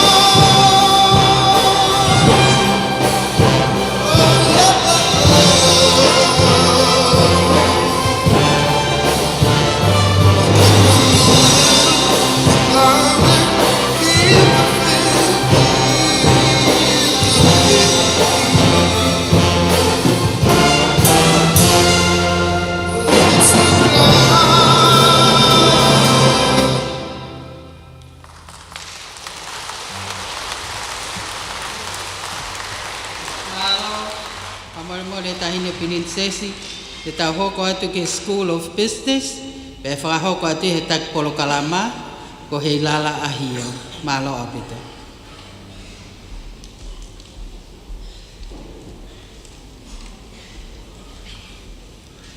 Whatuloa at pe tahine Princesi, ka tau hoko atu, ka te knau tolu, knau mau e whailongako, ko Certificate in Business Level 5.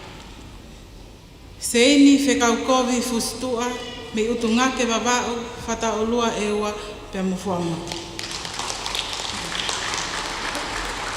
Encyclopedia waske, me wheretoa babao, whareloa hapai, mohala obao. Ko knau tolu e nau mau e whailongako, ko Diploma in Business Level 5. Melissa Choice N, Tamara, Filimone la tu fasi, me petani ni wafo makaunga pia motofoa. Cecilia Tonga Finau, Vaiko Puna, Halatoa Mui, me kolotau ko hule. Hepisipa hake ai, me uiha, lotofoa, motongaleleka hapai. Salote Manutapulangi, me kolonga na utoka mofakakai hapai. Vika mauhe ofala tu, me kotu whareloa hapai motataka motonga. Sela fine mataanga maea, me matamaka le matua babau ya mohateho. Mele funga niwa maile, me veitongo mo mataaho ewa. Le sieli na paa, me fangale ounga, lo fanga hapai mo hasin. Fifita ho leva pongi, me fata ulua ni wafo tungua hapai pe motofoa. Sanilaita takapu, me pangai hapai, ngele ia pe mokahoa. Luisa va ekau, me funa futi tuvalu, fo ui pe mohofoa. Te malisi la tu lototoa, tau mo e fili, mo ui vaiola finau, vaitaki, me homa vavau, tonga taeapa, pia mo kolomotua. Katawoko ke nihi o ma ona whakailonga ko Advanced Diploma in Business Level 6, agria nihi ko eni. Le sieli fiti hanga le fanga, seti o walongolongo, funga o netale mohofoa. Lotiola, Cherry, Fili Moihala, mi maufanga, mokolo fo'o.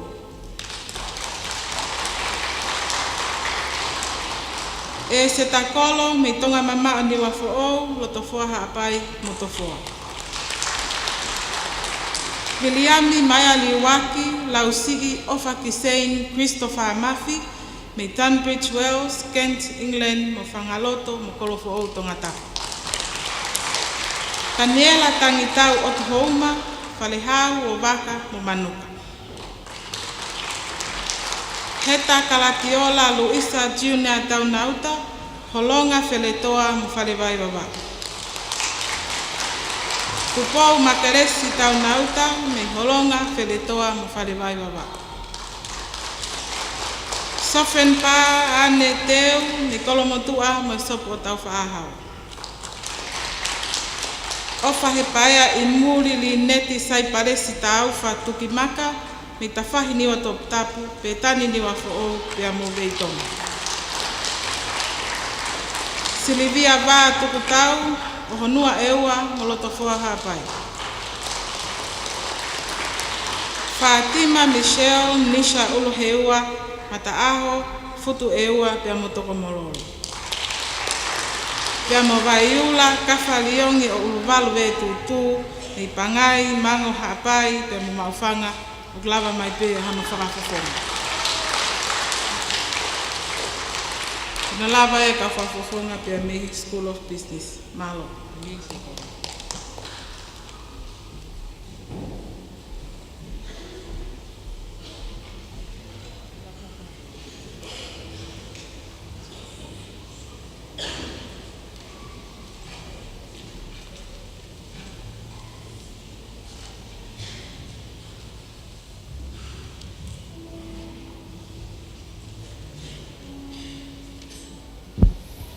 Ko e taimini e toi iai pia mo e aitemi ai TTI.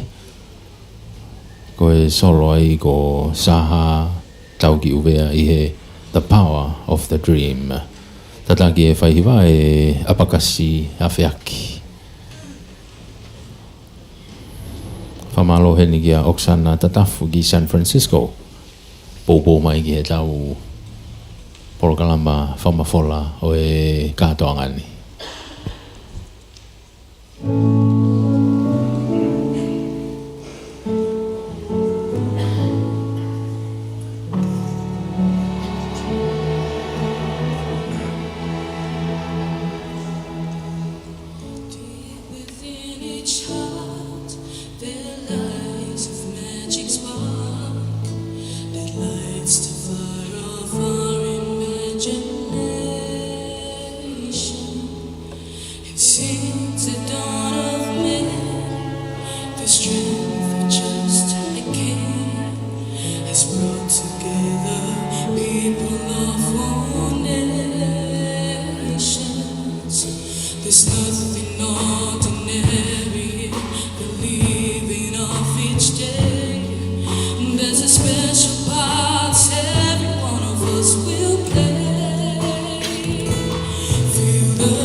School of Music. Pamorimore atahine ko tawa umai ki he fuaki whakailonga whakaosi o he kātoanga o e aha ko eni. Ko e whakailonga mata i tohi. O fuaki ai tohi whakamooni e he wheituuna, pe o whakamawhai ai mata i tohi e tare kita o e ako anga, pai whekau toke tā unga tea kata, mei he api ako e ai esa mei Nusila. O fuaki ia, kia Sisilia, Epfani, Jerrien, Aholahi. Mei folaha, no muka, futu, kolomaile, pangai, eua, kolomotua. Malo.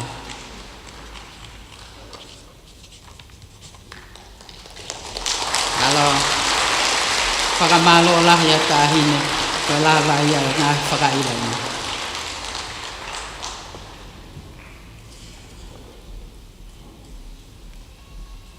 Koe lotu whakatapui. Koe kaumau whakailonga. E sea. Ka koe tātai sekretari lahi e sea suesiriana taina tonga e whaiwhikau Alfred Atiola.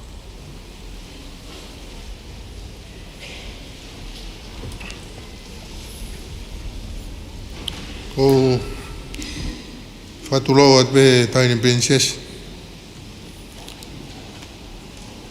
Ko lawe iau koe tutunia e programa ke u whaelot whawhetai e moe tāpuaki o kau mau whailonga e aho ni.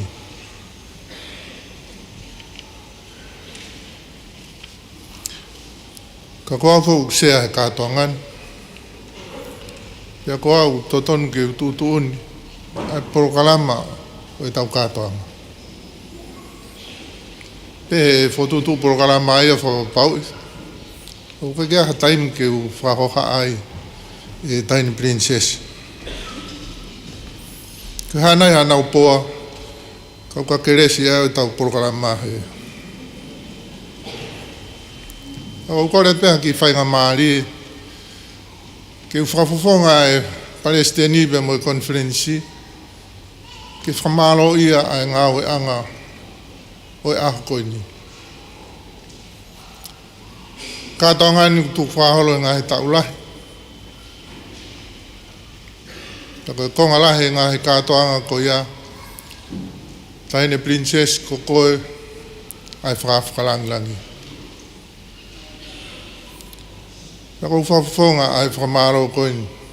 Mei he Palestini pe mo e konferensi i whamaro ia ngā aui o kwhai e hako angani. Ki he wheitu una, ko e pataloni, e kau tahtu tuku sia ko mo i aunga.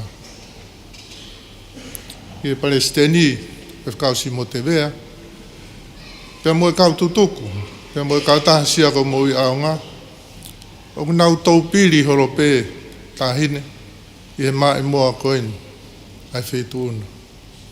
Kau tau whawhtai mwhamaro ai.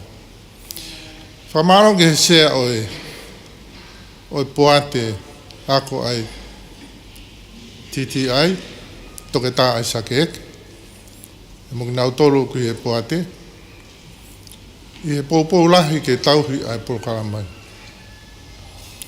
Whamaro ki he tare kita o titi ai, kau mai ni kau ngāwe. Kau ngāwe taim kakata. Pea mo kau ngāwe part-time. Whamaro atu. Homo whataki ai ngāwe mahuinga koe ni. Whamore more be whamaro ia e prokalama. Kau whafofonga pe aku. Ai whamaro ai konferensi pe mo siasi. Kohono ua. Ko ngahi prokalama mahuinga ai siasi. Mahino pe. E ahmea mahuinga ia e whunua, ko ai hono kawa. Ko i tau ngahi prokalama whakasiasi, kono ngahi prokalama mahuinga, ko ai hono pōlotu ona. Ia i he ahon, ko tau whai e pōlotu. Kātoanga o e ako. Taini whakawhalangilangi, o te keke whakangofua he Palestini ke whai e pōlotu. i he siasi. Pea mo e tau kua takoni he septema o ka ki whaha po lotu e ka uhiko e tūtu uni. Ko ia ku tau whae tau tolo e mau lao i he tau katonga po lotu koe o e ahoni. O sai pe ta hine ko hui ko kau e kau mau lao i he ahoni. Kai mau lao koa e tau katonga fia mo whakawhitai ki o tau e ki. Ko hui ka mahu inga o e aho pe mo ngau. Ko whakahoko e titi ai kau ngau pe mo whanau ako.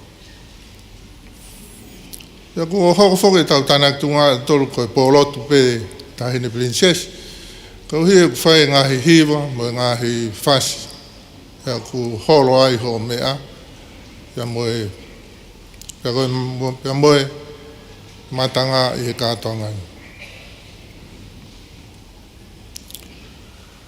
Ko hana hoko, ko kisi e lame pegai ko hui koe tau kau mau whakailonga. Na he aere maa si su ki sieriko.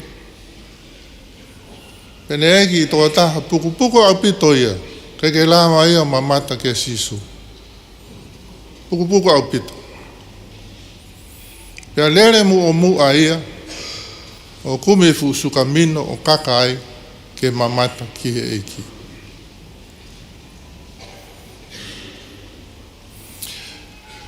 Hange ka te au tahine. Ko ngāwe o whai pambi he titi ai. Ko nā hanga toko naki hangi fusu kamino. Ke lama mai tau whanau o kakaki ai. Ke nau mamata ki ha whainga maari e toi lahiang. Whainga maari e i tongani. Whainga maari e ki toa pureang. Ka koe mea te e pū ke nau mamata ki he eiki. Ia kou whamalo ai, ki he ngāue, mauinga, whai e poate, tare ki tā, pia mo ako anga. Koe whaasi. Mau whanonga pē ki he ripoti ai tare ki tā. Ai whie mau e kau ngāue. Ia kou tau whamalo ai.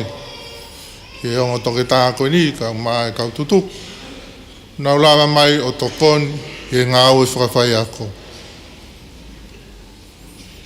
Ko kore at pia kia ka motoru koe ni kau mau whakailonga he aho ni. Ka maulama atu ki muri o ako mau au ki whakailonga. Pia mu manatu i mai tau ki fusuka mino. O mai o ki ngā aue ai ha tau e ua. He kuhange ko tau wholofola i he aho ni. Ni ango ko ki i puwai mo moko pe. Ka he kai more ho mo totongi i langi. Mo toki o maa ho mo totongi i ai.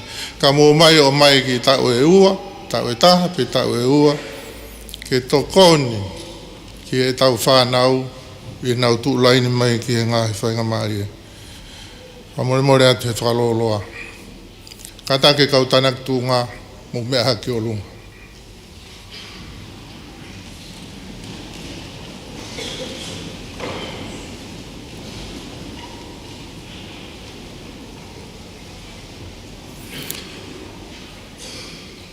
Ek Sihova, mau whawhitai at, e tāpua ko whakakoloa ki ai aho. Mau whiawhia i ngāhi mea ke he kehe, ku mau whanongo ki ai, mo ngāhi mea ku mau mamata ki ai. Tiang mau ilo, ko e tokanaki ai a Fiona, ke mau e tangata ai whainga maari e, Pea kua ke whakaha, ko uhinga o hoko mai, ke mau ai mo ui, te ke mau o lahi au pito. I he sino, ata mai, whia mo i lau maari e. Ko e whanau koen, nai nau ngāwe, pea he tataki nei whai he tare kita, kau mai, kau ngāwe, nei taki nei rei ki nau tolu i ngāhi porokarama, pea i ahoni, ku nau whakakato. Ia ku whaki ka teki nau tolu ai ngāhi whakailonga. Mautuko e kloria me whawhetai ki ho a whio. He o kumahino ki a te ki mautolu. Ke ngāhi whakailonga o whuaki he ahoni. Hange peha ki te nau whāwa ki hangahi matapā. Ke toi whanonga atu ki ai nau mo ui he whakakalaka o e ako pia moe ngā aue. O i kai ngāta pe i tongani. Kai whai atu ke tapa ko toa pe o mamani. Hapai atu e ke mau whawhitaiwe mau whawhe ai lau maari o e awhiona. Ka kua lama e whanauni o mamata atu ki ho awhio. Pia mo i tokonaki ai awhiona. Pia mei he ki tuunga ko awe ki nau tolu ki ai ehe ako anga. Pia mauloto atu e ki awhei tauraro fora mai. Fora mai ka te ki nau tolu. Pia tataki atu ki nau tolu he vai hala. Ke nau lava whakakato ai e mawhai. Ka kato mo i tare niti. Nai tufa pe ia ehe awhiona mo nau tolu. Tāpua ki whamonu ia ki nau tolu. Me vai hala nau fua. Ia mau momoi mo hapai. Mua e awhiona. Ke tofa mai e hala le rei. Ke mau mui kotoa atu pe ai. I huafa o Sisu Christ ko alo. Ko ia ha mau whamo ui. E men kore atu ki he toenga i siasi. Mo tolu ko toenga he mātua. Ko mo mea he ni whamore more. Te whai atu e tāpua ki whaelo ne. Ko ngai tolu. Ka kore atu ke mo tari wha e meni mai mua. Ko tau tala mo nuu ia. Kia mo tau tuku tāpua ki. Mai kau tanak tuunga o he ahoni. Kau nai tanak tuunga. Tāpua ki mai ki mo tolu e Sihova mo ne tau hii. Ke whakaulo mai e Sihova ano fofonga ki a te ki mo tolu mo ene merino. Hangai fofonga mai e Sihova ki a te ki mo tolu mo ne tataki ki mo tolu i he harafua pe.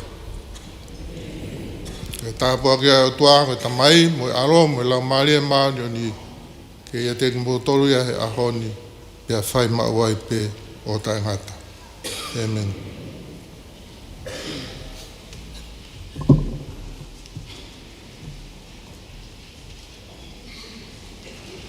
Ko e konga ia o e polokalama ko tawa o mai ki ai he hoa koe ni.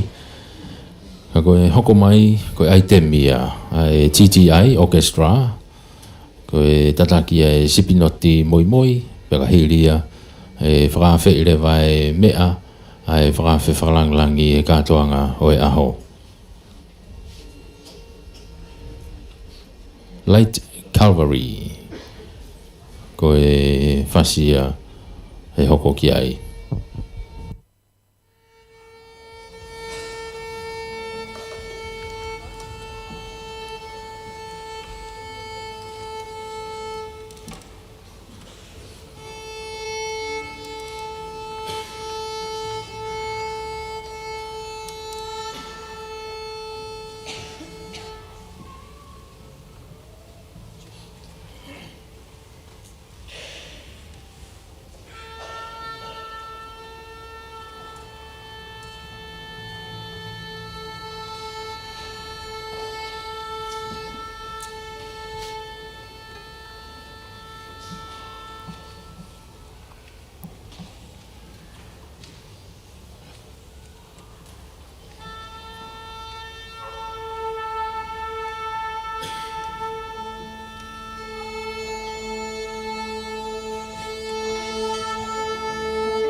Pamalo e ke pupunga lo se koula a te aloa.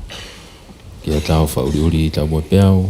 Kauta ha he whakatau a koloa atonga. Ke whoke a Oksana Tataf me San Francisco me Amerika.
Malo, ko sipnot mo ia, ko fuafua mata itohi, PA in music, ay apia ko malungangi ko tupo.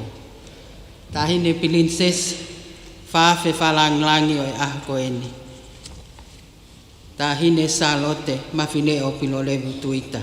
O ko whakafofonga i atu, e kau mau whakailonga, ka moku mau tolu, i he kole atu ke feitu una, ke whakamore o toha koloa ma ae katoa ngani. Tua ofa e ki atu.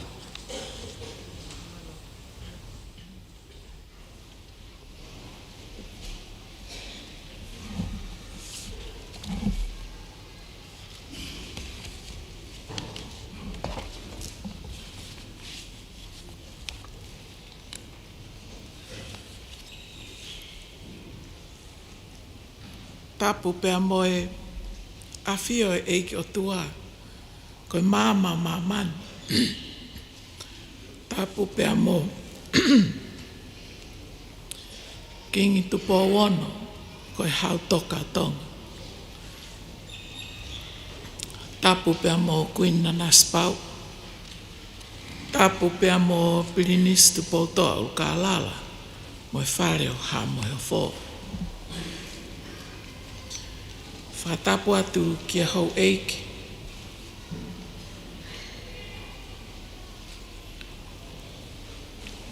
Tapu pea moe eiki sea. Whai whekau ai whereti atiola o hataki loto. Whatapu atu whoki pea moe tare kita e ako anga te siare ko tupou.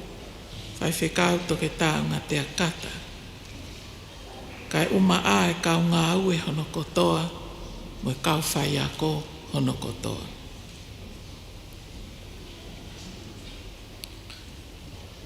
Koe lotu mo ako, koe kawinga wholau whokia a haa mo he ofu. O whatapu atu, pea mo ngahi mātu a tauhi whānau, pea tapu ki he kau ako, ko mou i kuna e aho whakakoloa ko inu. Ki tau tolu hono kotoa pe o tau i heni he kātoanga ko whono umata mo mahu inga lahi i he houani. E sea ko tuku mua ke tala mo kāpu i he ka tā mo oku e whainga maari e ko e ni. Ke whakafofonga i atu, e na awhiwhio, i he poupou maa whana mo whakaloto lahi. O tuku atu, ke toki whakatāpui e koe, aia ko ose hono whai, ai kau ako lava mea ko ia o e ahoni. Pea moe ngahi mātu a tau whanau, o ki tau tolu hono kotoa pe. I he tāna ki tuunga o e tau ko osi, ko e kukaweinga, ko e kovinani te ngā ahoa o e ako. Ko e poto whakaotua, pea moe mo ui apasia. Ko fie hoko atu wai he ahoni, i he kaweinga rea ko ia, ko e tuku whakaholo o e ako, ko e taha, iho tau whai kehe. Whamore pe eksea kau ma aha whai whekau. Kau ki whalawe atu aki e holo ia me he tohi ke kau loma, ha he vesi wahi hono tahanima, vesi nima ka moe vesi ono. Pea ko eni koe otua, o ko a ene a fio. Ai whakakātaki pea moe poupou. Ofa kene atu ke huu whātaha ho mau loto, iho o mau wheangai. O whai i he whunga o eanga o kalai sisu, koe uhi ke loto taha, mo ngutu taha, ho mau whakamalo ia ai o tua. Koe tamai a tau eiki ko sisu kalaisi.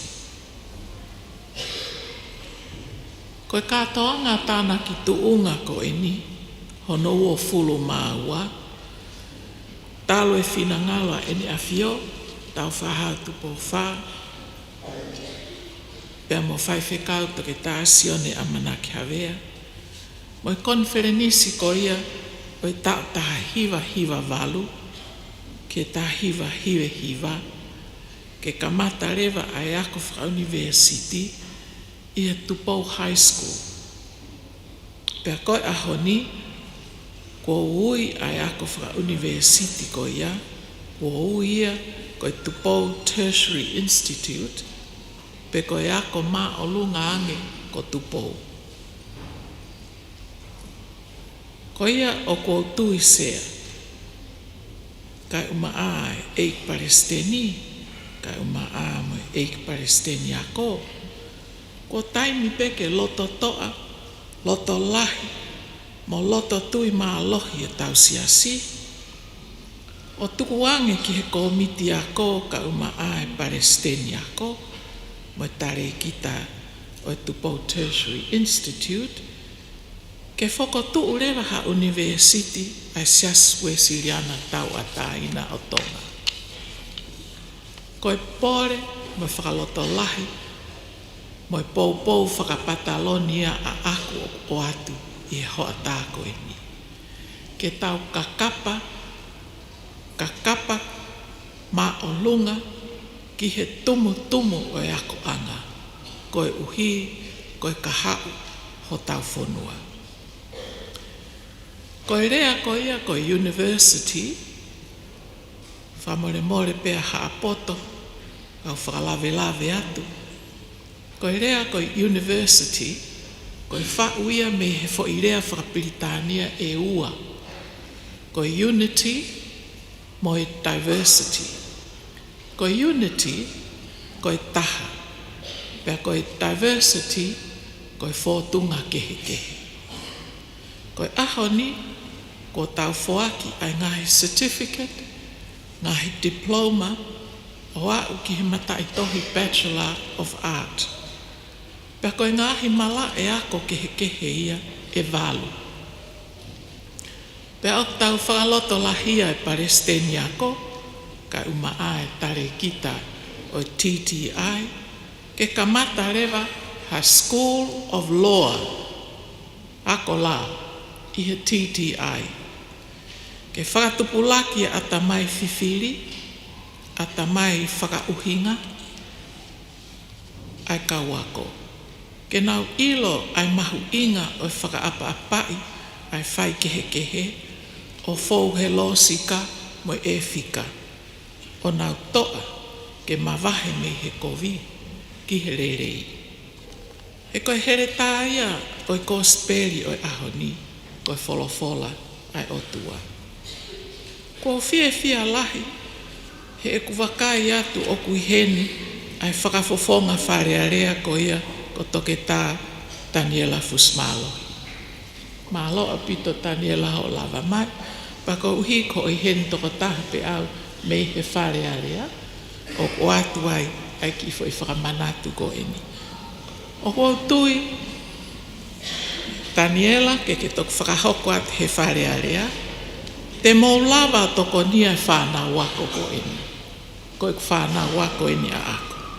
Mei he ngahi tuku whakaholo kehe. O whieho mai ke TTI. Ka oku i kai malawai ngahi mātua o toko nia ai totongi ako ai ki whānau. Ko tāpuaki a TTI, ko e lava ai ako whaka university, o kamata i pe i tongani, pea lava ke nau kamata ngā ue i tongani pe, mo toki whei ngai ha nau sikola sipi ki tu apure anga. O toe kakai e nau whei ngā ko. Ka wako mo pas mai ki ai.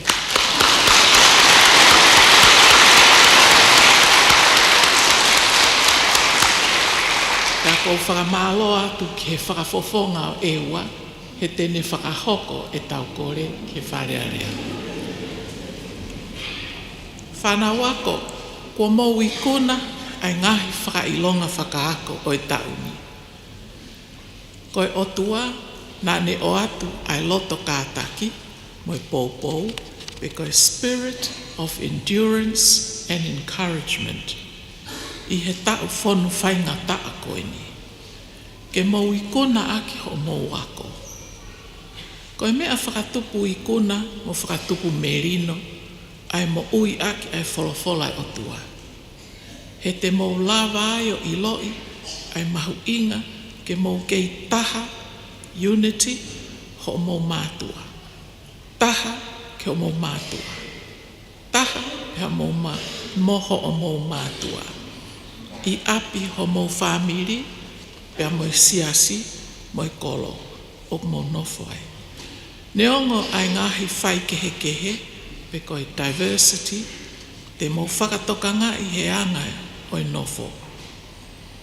Oua mo ana ngalo, ai tau anga mo sia ho mo mātua, mo ki nau tolu na nau kātaki.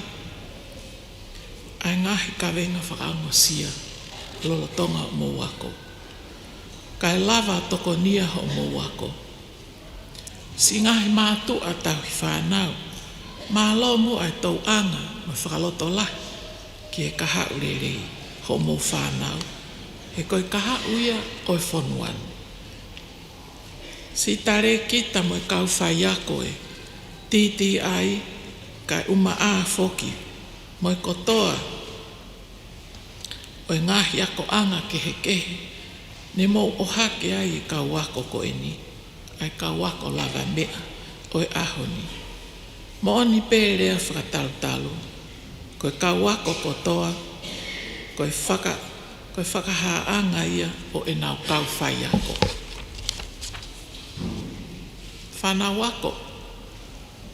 May God who gives endurance and encouragement give you the spirit of unity in diversity as you continue to follow Jesus Christ, the giver of all wisdom. Whatawange ke maupuke mau ai taha iho tau whai kehe. O whakamaunga ki he tonga mo unga ki he loto, I he moto ho tau ki whonua. Koe o tua mo tonga, ko hota tofi a o whātu.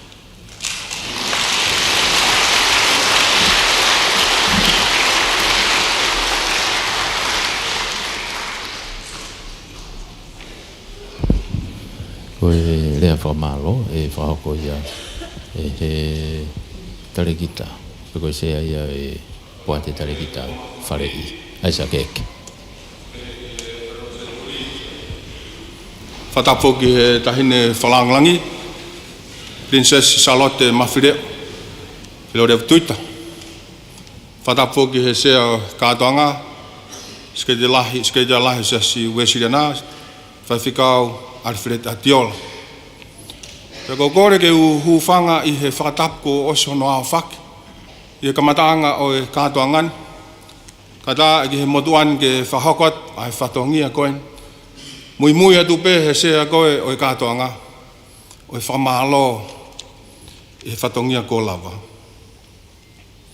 Ke whaituna tahine Princess Charlotte Mawhireo Pilore Tuita. Ka koe whakawhalangalangia o e whaki whakailonga, whakaako hono uofu maua, o e ako tesiare ko tupou, I he tau awhi ua. Whawhonga I atu. Ai poate papeheme he tare kita. O kau ngā ue o e api ako maalungang ko tupou. Ai whakamalo loto hounga moani. Ko uhi ko o mea mai I he ahoni o whalanglangi ai kātoa hangkoini. Mau whawhta ke eik ko uhi. Ko e koloa ulawea tonga, ai lotu moe ako. Ko e koloa ia pa mei wharelah, talu beba mei tuai, wau mei ahoni, o ku manu I ai, pia haka ai whonua. Mau whawhtai lahi ahoni, ko hi ko mea mai, pia ngari kātoanga o e ahoni. Fia ai whanau ako ko hui ko whaki ai ngahi whakailonga ko nau lava i tau whakaako koe ni ko osi. Pia mau fia lahi whaka ko hui koe koloa ko ke toi tuku mai ke kātoanga o Iahoni. I kai ngata pē ko hui koe hala whanonga ke whauatu ai apiako te siari ko tupou. Talu pia mei he visone na whai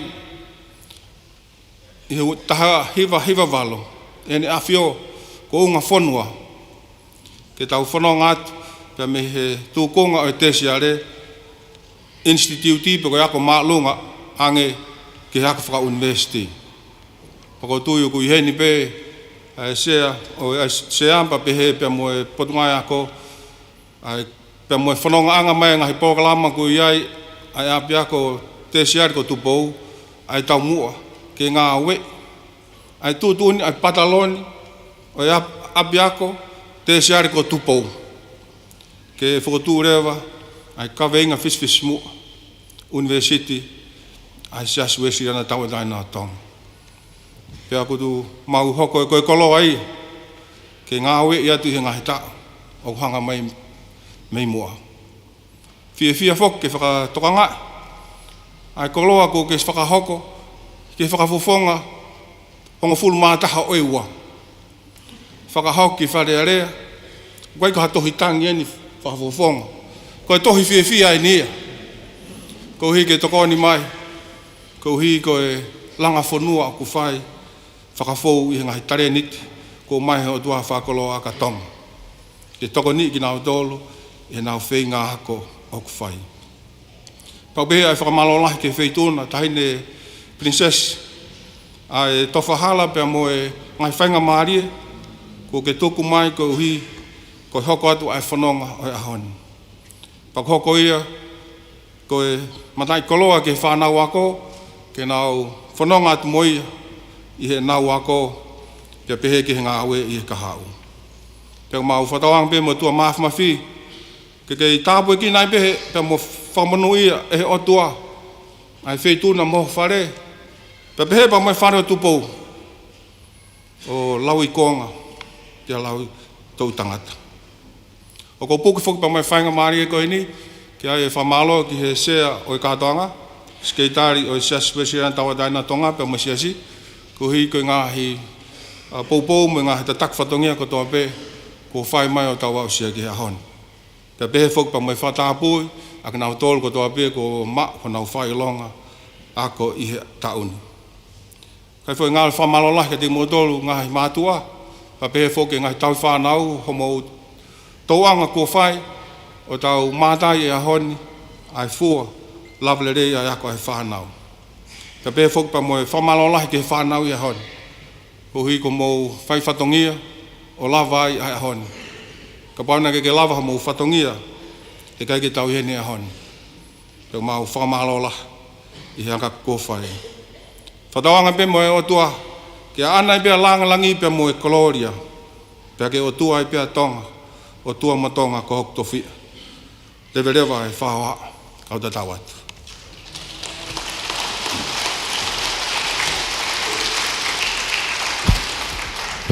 Lea whakamalo ia e kātoanga ka koe himi tuku. Whalawhala himi. Sibinot moi moi. Whaosia ke tau kātoanga tanak tuunga e ahon. Tongi au whitunga fulu mātaha. Ka taki o mea ki o lunga.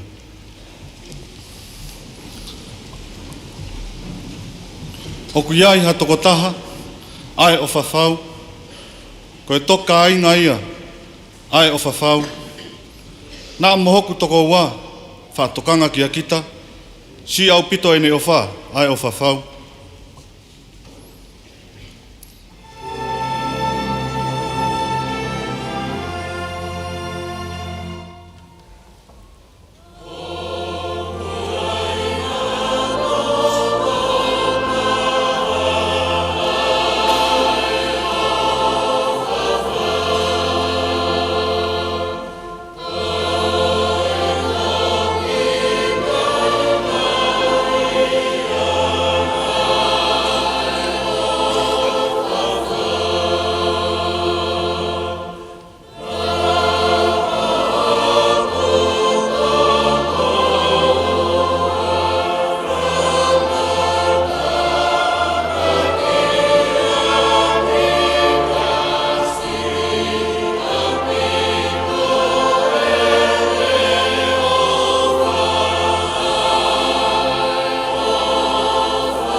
ka fu mamahi ia ai o fafau pe tuku hausia ai o fafau ka ko sisu te ne ofi ke ne tau kapoi ofi ko ho tau malohi ai o fafau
Koe kresi o tau e ko sisu klaisi.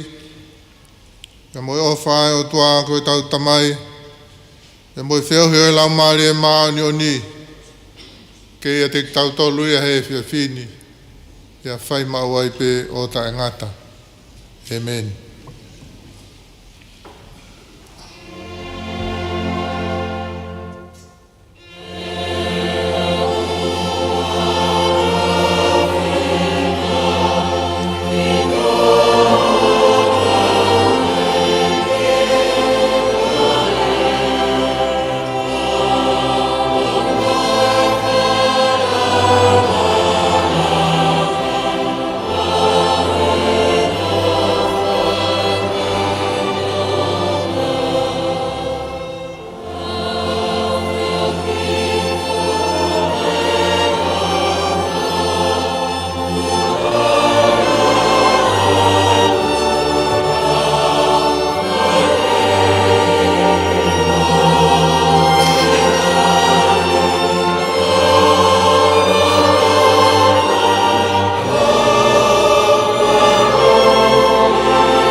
Sesi ko lava ia e po kalama oraki o katoa ngani pa more pe me ato e feito una ki ho me anga ko po kalama wa ka u ma ilonga o mo i mista pe mo e tahine pilin sesi ko ta faaki ki kolomotu a o ta faak to hema os mawa to ia aterina pe mo ka ngawe ke mo lava ha ke de vakia yo foto tu wai ko ia ko nga ia e por kalama he taimini ko e ta pe mo e frafe fralanglangi e kau ma o frailonga o e hoa ko ni pe a frailonga ia ki ai ngahi lava mea o a usia i he kantoanga e fuaki frailonga frako hono wo fulumaua o ia ko maulunga ange ko tupo pe ko e tupo Tertiary Institute ia ho tolu no September uanoa wa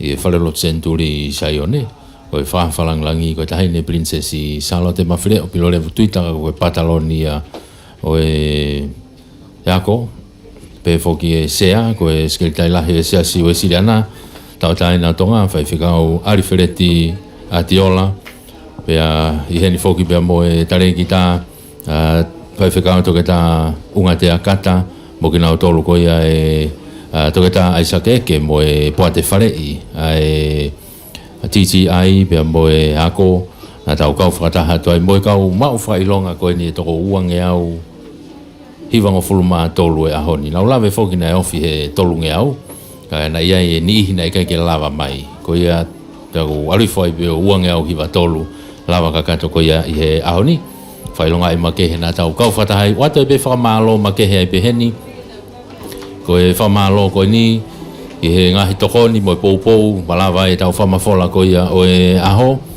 i he pupunga lose o koula o Aotearoa ki o Kalani Nusila na o fia au pito ai whanau mo makapuna ko kawako tutuku ke nau popo mai ki he whamafola o e aho whamalohe ni ki a tauwha uri tau mo peau ki teu whaiva ki Nusila o e whailonga e hono tau fitungo fulu e whae koe ni ka koe mea ofai ai whanau mo e whamiri ke inasia i totaha ko toa peu fie kau i he inasi he katoanga ko ia o e aho kai pefo ki e whamalo ki he kautaha whewhakatau ki koloa a tonga i Okalani Nusila pefo ki e whamalo heni ki a Oksana tatafu ki San Francisco Amerika ko e poupou mai ko e whamanatu ia ne fine e ki na e whaiako hako tutuku i he tupou hai bea mo e titi ai ko e Aganes tatafu ka ko e konga e tau polokalama tau kau whakataha tu ai hoani kau whaifatongia me tau live streami ia ia whatalevu tui fua ko tupou rea pe fokia aripate ki sina reka mo e motu a whahoa meri e lau manu kana i heni pembo tau tangata teknikare koe ko lisia te tohi kana i hau ia na e kau ia he mau whailonga heke he tatau atai pembe he wharelo tu senturi me Saione tau kolosa toa hei ki he Vigilani House ke whakakato mea tau polokalama o e houani mo mea